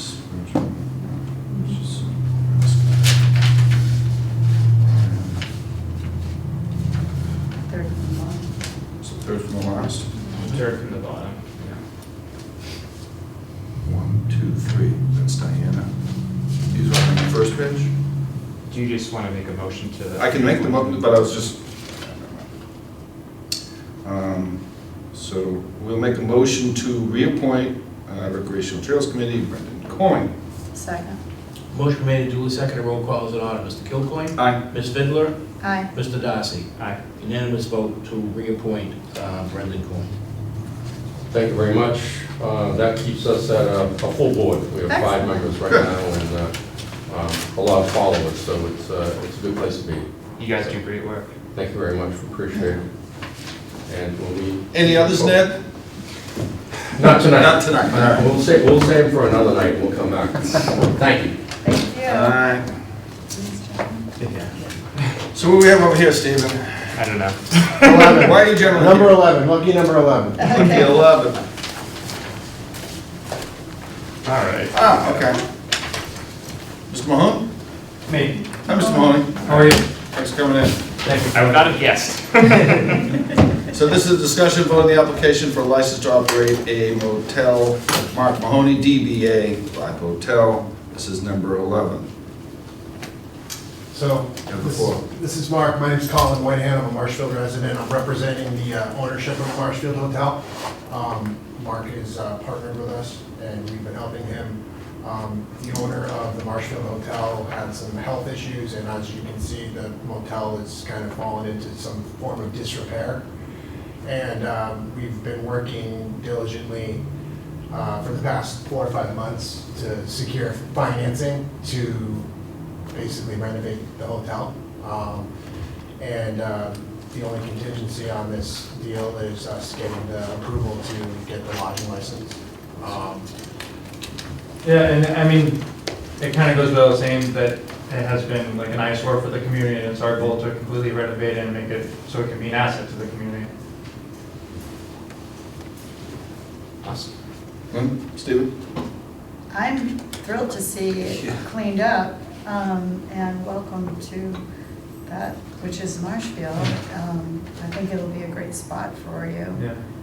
Go through all the proper channels, and I wish you luck. Thank you. I wish you luck with the new business as well. It is an 18-room interior corridor motel. It's a 2-bedroom manager apartment, and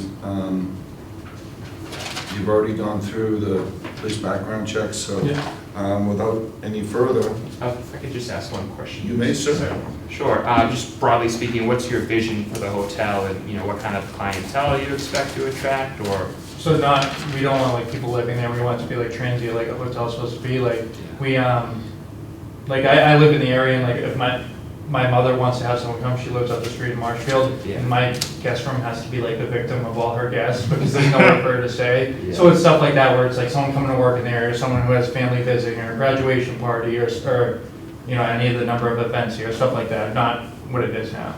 Yeah, I mean, if you make that place even 10% better, we'd all be very grateful. Yeah, I mean, I drive by it every day. Like I said, I live in town. My partner, Dave Ellis, we're both longtime Marshfield residents. My wife's a teacher in town. I care tremendously about, what goes on here. And I think that that's something that is much needed for the community, and it would be great to see that, cleaned up. And I was talking to the chief earlier tonight, and he said, I hope everything goes well, because he's like, it would be great to see that place cleaned up as well. Yeah, We absolutely. look forward to hopefully cleaning it up for the town and, giving people other options if you don't want to stay in someone's guest room, people other options to have a place to stay, because there's really not a lot of hotels in the area, or, for people that, if they have guests to stay. Absolutely. Good luck Can I with ask business. one other question? So Let's is do it it. going to remain, is the facade going to remain the same, or you just? So you mean like the structure itself? Yes. Yeah, so it'll be, we're not adding on anything else. We do plan on like doing the entire exterior over, with new siding in the front and then painting the brick on each side and then siding in the back. Okay, just curious. Yeah, and the decks as well. Excellent, okay. The next time you guys come in, we'll recognize you and take you out of order sooner. No. We appreciate your time tonight. everyone. He is the order master. It is not me. When I get out of order. We know a lot of folks, as you can see. So I'd like to make a motion for the application for the license to operate a motel at 7 Old Plain Street, Marshfield, called the Vibe Hotel with 18 units. The manager of record will be Mark Mahoney of Norwell. The business is described as an 18-room interior corridor motel with 2-bedroom manager apartment, pending sign-off from the Marshall Police Department, Marshall Fire Department, Board of Health, and the building department. Look for a second. I'll second. Motion made and duly seconded. Roll call is in order. Mr. Kilcoyne. Aye. Ms. Fiddler. Aye. Mr. Darcy. Aye. Unanimous vote to approve the application for license to operate a motel, 7 Old Plain Street. Congratulations. We thank you so much. Thank you. Looking forward to seeing it. Yeah. Absolutely. Thanks everyone for your time this evening. Thank you. Have a nice night. Thank you. Thank you. Are you taking the rest of the room with you? We are. All right. Have a good night, everyone. Normal order. All right, Thank you, sir. Thanks, everyone. Have a good night. All right. I suggest maybe we start at 1. Would 1 be okay? Genius. For the two of you? Absurd. All right. Let's go to 1. That is a discussion and vote on the proclamation declaring June as Pride Month in Marshfield. Any thoughts, comments from my colleagues? If not, I can just move to the proclamation if you like. I'm sure, Ms. Fiddler, did you have? I'm in support of this. I think it's a strong message that we are respectful of all our residents, and I think this is a nice way to show that respect, and I agree. I'm happy it's being put in front of us. Absolutely. Stanley, you good? I'm good. All right, then, without further discussion, I'd like to make a proclamation, Pride Month, June 2023, whereas the Select Board recognizes that the pursuit of equality, respect, and inclusion for all individuals is an attainable goal.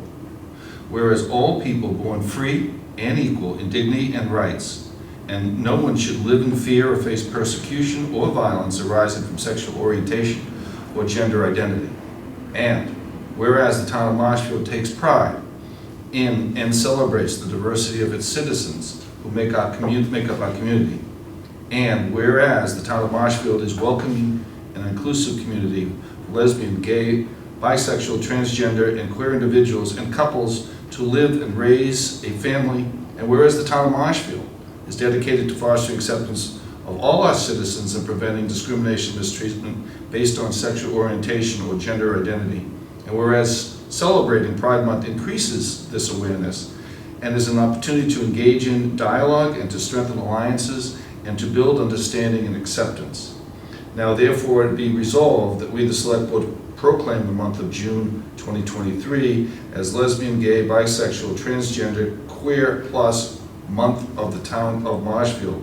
And this is witnessed by the Select Board here on June 20th, 2023. I'd like to have a second for that. Second.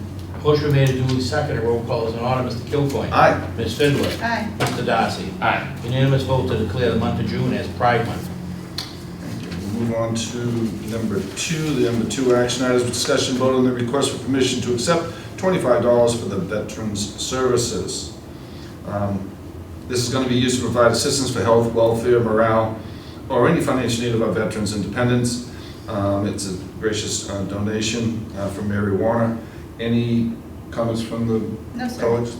All right, then I would like to make a motion that we accept the $25 donation on behalf of the Veterans Services, amount of $25 from Mary Warner of Halifax. The donation will be used to provide assistance for health, welfare, morale, or any other financial needs of our veterans and their dependents. For a second. Second.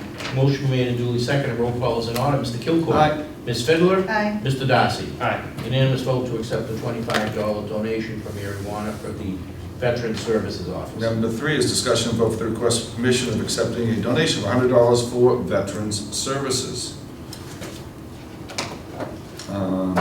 This is an anonymous donation. Town of Veterans Services requests for permission to accept the donation of $100. It will be used for these same purposes. Excellent. Questions, discussions? No, thank you. I would like to make a motion that we accept the donation on behalf of the Veterans Services Office, an amount of $100 from Mr. and Mrs. Joseph Hanlon. Second that. Yeah, the donation will be used to provide the health and welfare. It is listed out here, let me make that clear. It wasn't anonymous, it is from Mr. and Mrs. Joseph Hanlon. Was listed in this section. Look for a second. Second. Motion made and duly seconded. Roll call is in order. Mr. Kilcoyne. Aye. Ms. Darcy. Mr. Miss. It's a long night. Ms. Fidler. Ms. Darcy. And Mr. Darcy. Aye. Okay, unanimous vote to accept the $100 donation from Mr. and Mrs. Joseph Hanlon of Marshfield to Veterans Service Office. Okay, so we did 4, we did 5. 6. We're on to 6 now. This is an electrical permit, I believe. This is discussion vote for request for permission to waive electrical permit fee relative to a conduit installation on 965 Plain Street by the building department. It's for a future solar project. Thoughts, comments from the Thank you. colleagues? No? No, I think that we, nope, this one's, I'm fine. All right. Then I would like to make a motion that the board moves on behalf of the building department to waive the electrical permit fee for Mr. Pizek for the installation of conduit on the DPW property at 965 Plain Street for their solar project. Look for a second. Second. Motion made and duly seconded. Roll call is in order. Mr. Kilcoyne. Aye. Ms. Fidler. Aye. Mr. Darcy. Aye. Unanimous vote to waive the electrical permit for DPW property at 965 Plain Street. All right, we've done 7, we've done 8, we're on to 9 now. Scratch that. Okay, it's a discussion vote for the license agreement for N-Star Electric Company, DBA Eversource Energy for an electric service at 59 Hatch Street. This is a licensing agreement for electrical work on town property. Mr. Administrator, any thoughts or comments on this? Yes, so the chairman is 100% correct. So in order for them to do the work, the select board needs to approve the licensing agreement. They are looking for an easement because then they have to go in there later on. Easements are approved by town meeting, licenses agreement we do until we do the easement, so. So this will go to town meeting after this vote? Yep, for the easement. Any I can't wait for the conspiracy theories for town meeting. So this is so we're going to vote for, and I'm going to make a motion to approve a licensing agreement, all right, with N-Star Electric Company, DBA Eversource Energy, a Massachusetts corporation, with the principal place of business at 800 Willow Street, Boston, for electric service for 59 Hatch Street, Marshfield, until such time as the easement is approved by the town of Marshfield. Look for a second. Can I just add to that? Yes, you Just may. in a deliberation. So this is also, there were 2 forms within for the conduit details and the circuit details, which gave an explanation to what's going on within this, and I found that interesting, actually. I don't know what's crazy in my head, but yeah, I know, there's a lot going on to it, so it's awesome. Yeah, it's actually It's going to more be than you'd an think. important part of getting all this together. for Yep. technology, Yep. absolutely. Yep, so I will second that, I just was adding that. Okay, motion been made and duly seconded, roll call is in order. Mr. Kilcoyne? Aye. Ms. Fiddler? Aye. Mr. Darcy? Aye. Unanimous vote to approve the licensing agreement with NSTAR for 59 Hatch Street. The next one is very, very similar. It's a discussion about a license agreement for NSTAR Electric Company, DBA Eversource Energy for electric service at 165 Ames. This is number 11. It's pretty, I'm sorry, it's number 10. It's pretty similar. So unless there's any different, we're gonna do a license. We approve the license, it will go to town meeting. You're 100% correct for the easement, that's correct. Any comments, questions, any comments about the design from? Ames High School, correct. Yes. Any questions on the design? Nope. Okay. Then I will make a motion that the board move to approve a license agreement with NSTAR Electric Company, DBA Electric Source Energy, Massachusetts Corporation, with the principal place of business at 800 Boylston Street, Boston, for electric service at 165 Ames Way, Marshfield, until such time that the easement has been approved by the town of Marshfield. For a second. Second.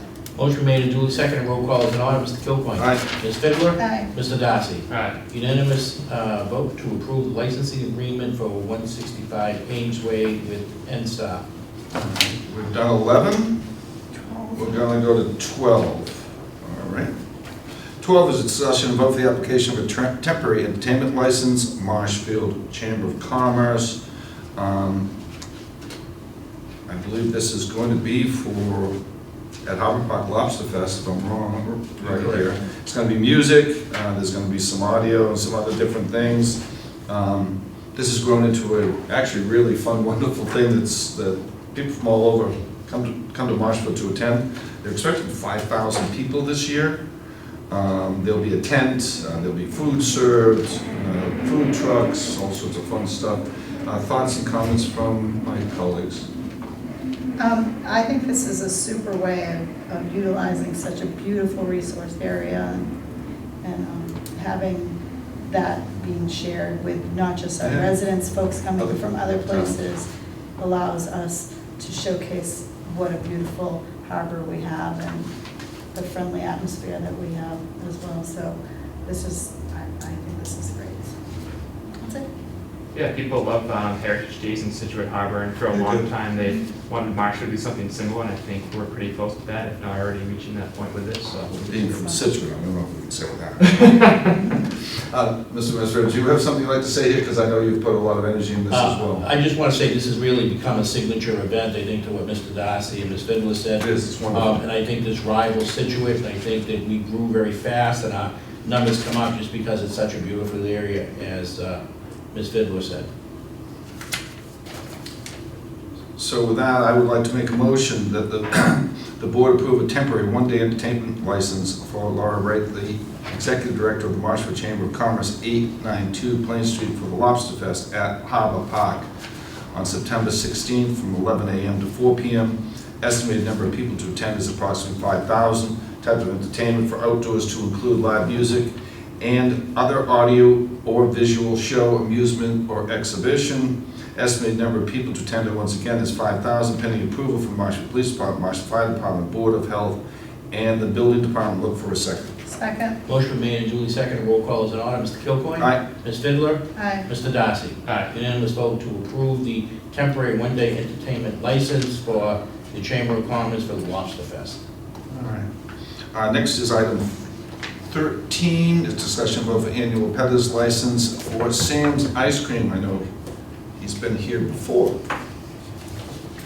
This is a typical trip license. Background's been done. Any questions, thoughts from the No, sir. peers here? If not, then I'd like to make a motion that the board moves a peddler's license for Mustafa, and I'm going to say Al-Kaabin of Lawrence, Mass. for an ice cream truck business called Sam's Ice Cream, with the hours of operation from 12 noon to 7 p.m., 7 days a week, pending sign-off from the collector regarding taxes, utilities, Marshfield Police Department, Marshfield Fire Department, Board of Health, and the Building Department. Look for a second. I'll second that. Motion made and duly seconded, roll call is in order. Mr. Kilcoyne? Aye. Ms. Fiddler? Aye. Mr. Darcy? Aye. Unanimous vote to approve the peddler's license for Mustafa Akadabi of Lawrence. We did 14, so we're going to move to 15, which is discussion vote on the letter of the Joint Committee of the Advanced Information Technology, the Internet and Cybersecurity regarding bills H74 and S34. This is 15. So my understanding of this, I spoke to Senator Connor, Patrick Kearney, Representative Kearney, that our Marshfield community media is funded through cable subscriptions. And as everybody knows, cable is kind of going away. How many of us have landlines anymore? And so their revenue has gone down and down. It's going on all over the state of Massachusetts. In fact, MCM is down 20% since 2008. And 95% of their funding comes from this little surcharge on Comcast and Verizon cable subscriptions. So this is just looking at taking the same audience that now watches it somewhere else to provide that revenue stream for badly needed local coverage that we have. I mean, they do a great service for the town. And I open it up to my colleagues for further discussion. Yeah, I mean, I think that as serving on a board, without having MCM or MCTV, as we know from the past, it would have been nearly impossible to continue with COVID.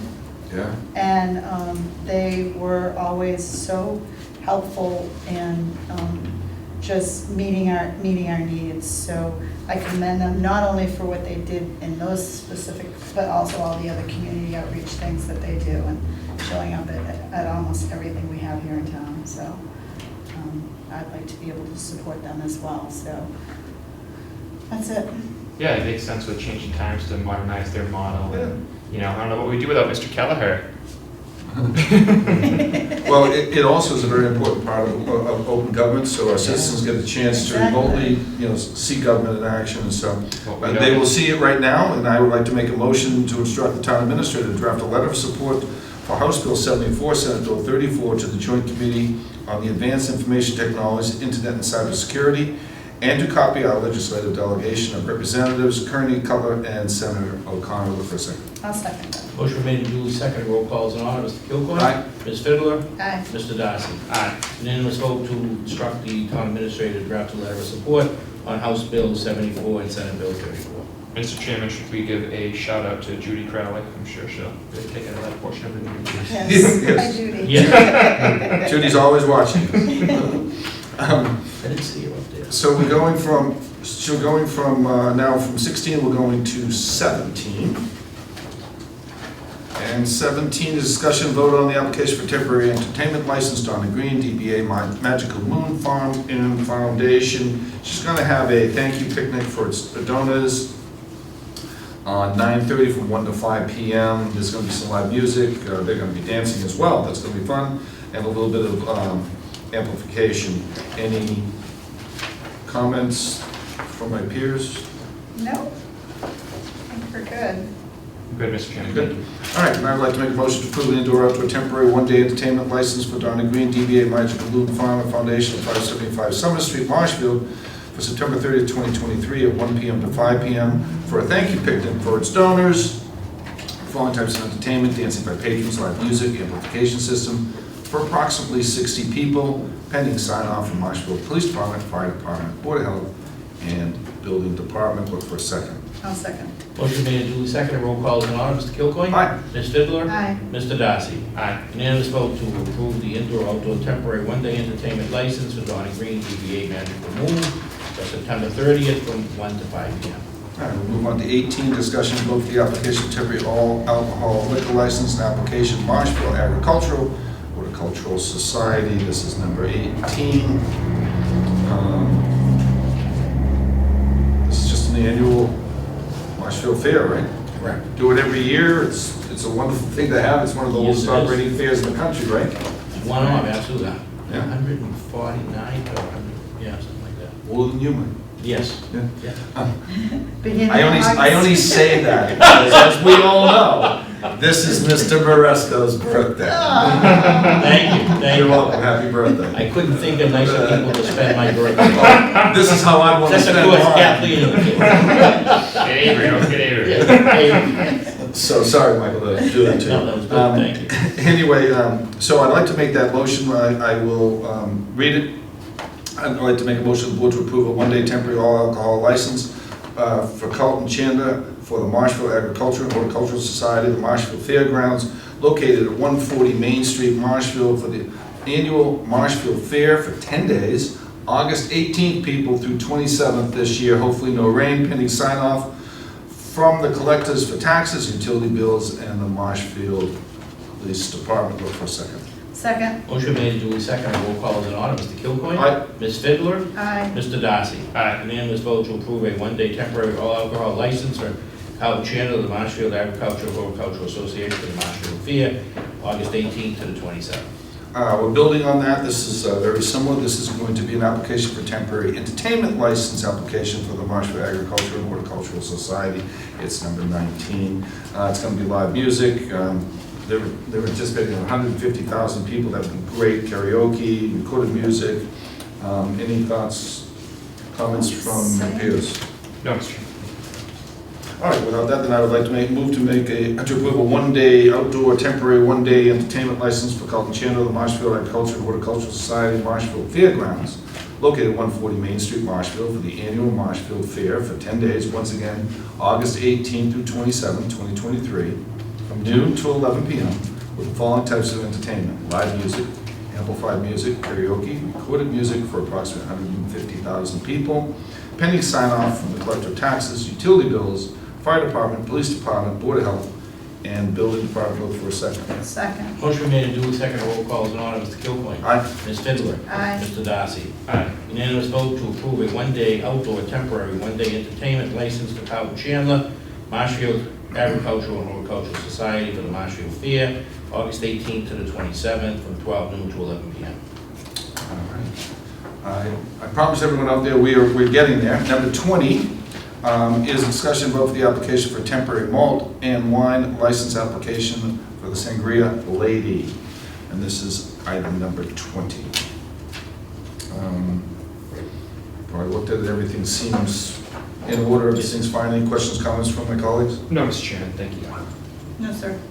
All right, well then, without that, then I would like to move to approve a temporary outdoor wine and malt license for the Sangria Lady Barry Lynn Wise of Lobster Fest, September 16, 2023, from 11 a.m. to 4 p.m. in the town pier area, pending approval of Marshfield Fire, Marshfield Police, Board of Health, and Building Department. Look for a second. Second. Motion made and duly seconded. Roll call is in order. Mr. Kilcoyne? Aye. Ms. Fidler? Aye. Mr. Darcy? Aye. Unanimous vote to approve an outdoor temporary wine and malt license for Sangria Lady Barry Lynn Weiss for the Lobster Fest on September 16th from 11 to 4 p.m. And then the next one is a discussion and vote for a temporary common vic license for Levitate Music and Arts Festival. Okay. So we have a lot of common vics here for this, Mr. Administrator. I don't need to read these out, correct? Yes, you just need to read them into the record. You want me to read the Yep. 1 through 28 into the Correct. record? Yes, please. All right. Bach Barbecue, Binge Barbecue, Broccoli Bar, Cabot Creamery, Cheese Louise, Dunkin' Donuts, Freewheel and Pizzeria, Garbanzo Mediterranean Fish, Fresh. sorry, Ginger Love Cafe, Gonzalez Food Truck, H. Cole, Hometown Pokey, Hunter's Kitchen and Bar, Island Creek Oysters, Olympia Brothers, Matilda, Menjero? Am I saying that right? Yes. Mother's Juice, Sing Roti Shop, The Chef's Table, The Filling Station, High Roller Lobster Company, The Lemon Press, The Sausage Guy, The Skinny Pancake, Ticas Tacos, Try Vegan, and Uami Bites. All right, there's only 28. Nice. And so that is, any discussion on this? No. All right, then I would like to make a motion, number 28. I'm really hungry, and this is killing me. like to make another motion. The board will make a motion to approve the Levitate Concerts Common Vic license, all 28, which I just mentioned. Previously read into the record for July 7th through 9th, 2023, at the Marshfield Fairgrounds, located 140 Main Street, Marshfield, pending sign-off from the Board of Health, Marshfield Fire Department, Marshfield Police Department, and Building Department. Looking for a second? Second. Motion made and duly seconded. Roll call is in order. Mr. Kilcoyne? Aye. Ms. Fidler? Aye. Mr. Darcy? Aye. Unanimous vote to approve Levitate Common Victual licenses for the 28 aforementioned businesses read into the record for the Levitate concert July 7th to 9th at the Marshfield Fairgrounds.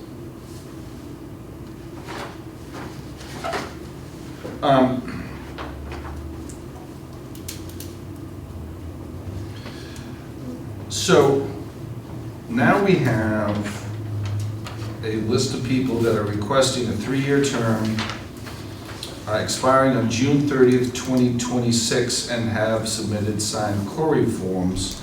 And this is officially to be read in a discussion vote on the annual report, reappointments. So from procedural perspective, Mike, how do you want me to Yes, do Mr. this? Chairman, I would just read the whole list Yep. in the committee, and then we can go to the motions. Okay, sort of like what we just did. Yes, sir. All right, no problem. So, as everyone knows, I'm great with names. Mark Ford, Advisory Board. Donald McClare, Advisory Board. Paul D. Cristofaro, Advisory Board. Maureen Saunders, Council on Ages. Fred Monaco, Council on Aging. Les Taylor, Cultural Council. Bertram O'Donnell, CPC, which is Community Preservation Committee, Lynn. Dennis Kelleher, CPC. Kevin Cantwell, CPC. William Last, Capital Budget Committee. Kerry Richardson, Marshfield Housing Partnership. Craig Hannafin, Open Space Committee. Norma Haskins, Agricultural Commission. Annie Mast, Agricultural Commission. Karen Vieira, Agricultural Commission. Delia Delongchamp? Yeah, that sounds good. Agricultural Commission. Edward Duane, Agricultural Commission. Norma Haskins, Historical Commission. Brian Murphy, Board of Appeals. Diane Forsyth, Trustees of Veterans Memorial Library. Wallace Coyle, Trustees of Veterans Memorial Library. Barbara Carney, Historical Commission. Courtney Ellis, Animal Control Officer. Gregory Gamone, Plan for Public Information Committee. Doris Carari, Plan for Public Information Committee. Nerys Pekar, Plan for Public Information Committee. And Andrew Stewart, Plan for Public Information Committee. And we're going to just shelve for this meeting David Seferdini on the Waterways Committee. Now we're going to make the motions. I'd like to make a motion to approve the reappointment of Mark Ford, Mark McClare, Paul D. Cristofaro to the advisory board for a 3-year term, June 30th, 2026, pending background check and query passing. Second. Motion been made and duly seconded. Roll call is in order. Mr. Kilcoyne? Aye. Ms. Fidler? Aye. Mr. Darcy? Aye. Unanimous vote to reappoint Mark Ford, Don McAleer, and Paul D. Cristoforo to the advisory board for a 3-year term. Next is the board will move to approve the reappointment of Maureen Sanders, Fred Monaco to the Council of Aging for a 3-year term expiring June 3rd, 2026, pending background check and query passing. Second. Motion made and duly seconded. Roll call is in order. Mr. Kilcoyne? Aye. Ms. Fidler? Aye. Mr. Darcy? Aye. Unanimous vote to reappoint Maureen Sanders and Fred Monaco to the Council on Aging for a 3-year term. I'd like to make a motion of the board approve the reappointment of Les Taylor to the Cultural Council for the 3-year term expiring on June 30th, 2026, pending a background and query passing. Second. Motion made and duly seconded. Roll call is in order. Mr. Kilcoyne? Aye. Ms. Fidler? Aye. Mr. Darcy? Aye. Unanimous vote to reappoint Les Taylor to the Cultural Council for a 3-year term. I'd like to make a motion to the board to approve the reappointment of Bertram O'Donnell, Dennis Kelleher, and Kevin Cantwell to the Community Preservation Committee for a 3-year term expiring on June 30th, 2026, pending background check and query passing.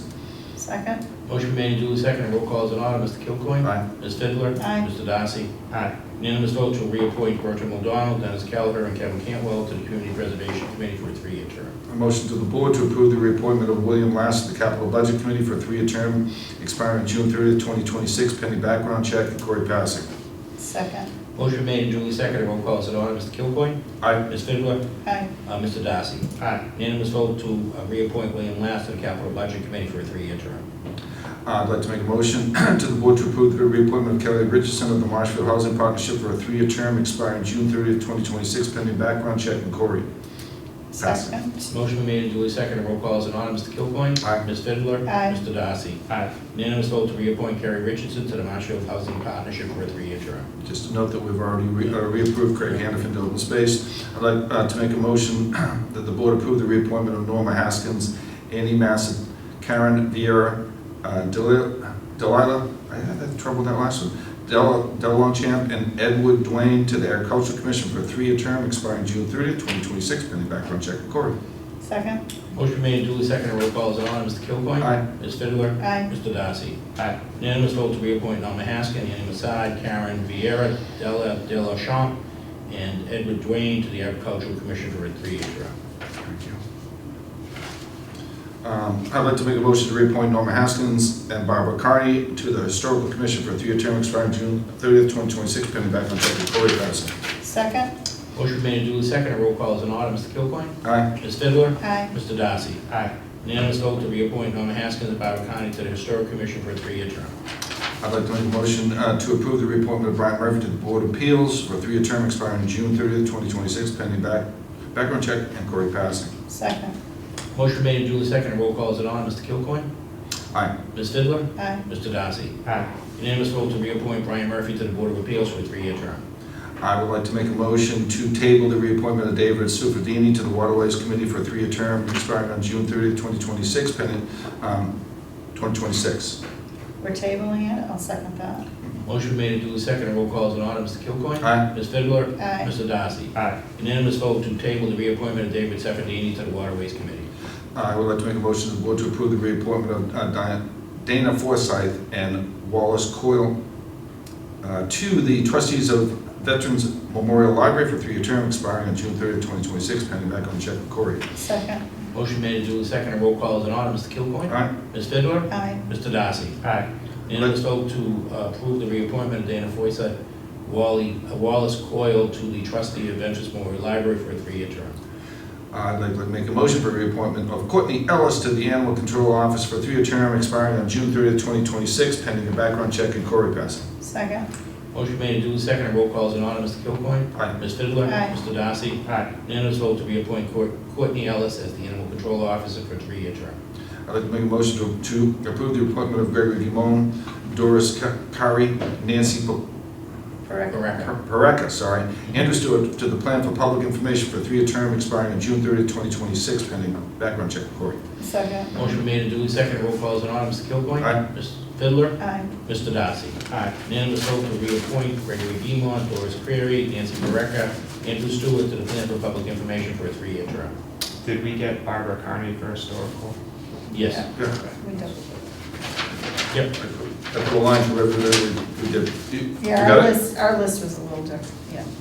Connie and This Norman list, Haskins. yeah. Okay. Then, unless there is any further discussion, Nope, my there's colleagues, one other item. is there one more? Yeah. Oh, is it, we want to make a motion to approve the meeting minutes from June 5th, 2023. How could we forget that?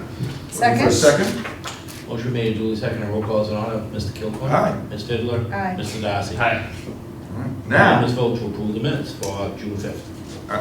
Mr. Darcy, unless you have further discussion you'd like to bring up?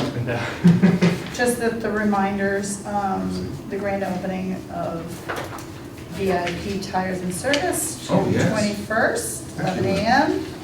And we have the ribbon cutting for John Kruzerski's restoration of the Marshfield Fire Department's Marine 3 for his Eagle Scout project on June 22nd, 1 to Beautiful boat. 1:30. Beautiful boat and a And I new hope type the of weather is ribbon nice color. for them. Yes, excellent. Thank you for bringing that up. That's very nice of you. We appreciate that. Very And good. seeing no further business, the chair would like to make a motion that we adjourn the select board meeting of June 20th, 2023. Do I have a Do second? we want to say? No, I'm kidding. I second. Motion made and duly seconded, roll call is in order. Mr. Kilcoyne? Aye. Ms. Fidler? Aye. Mr. Darcy? Aye. Unanimous vote to adjourn for June. Thank you. Closed. Excellent. Nice job.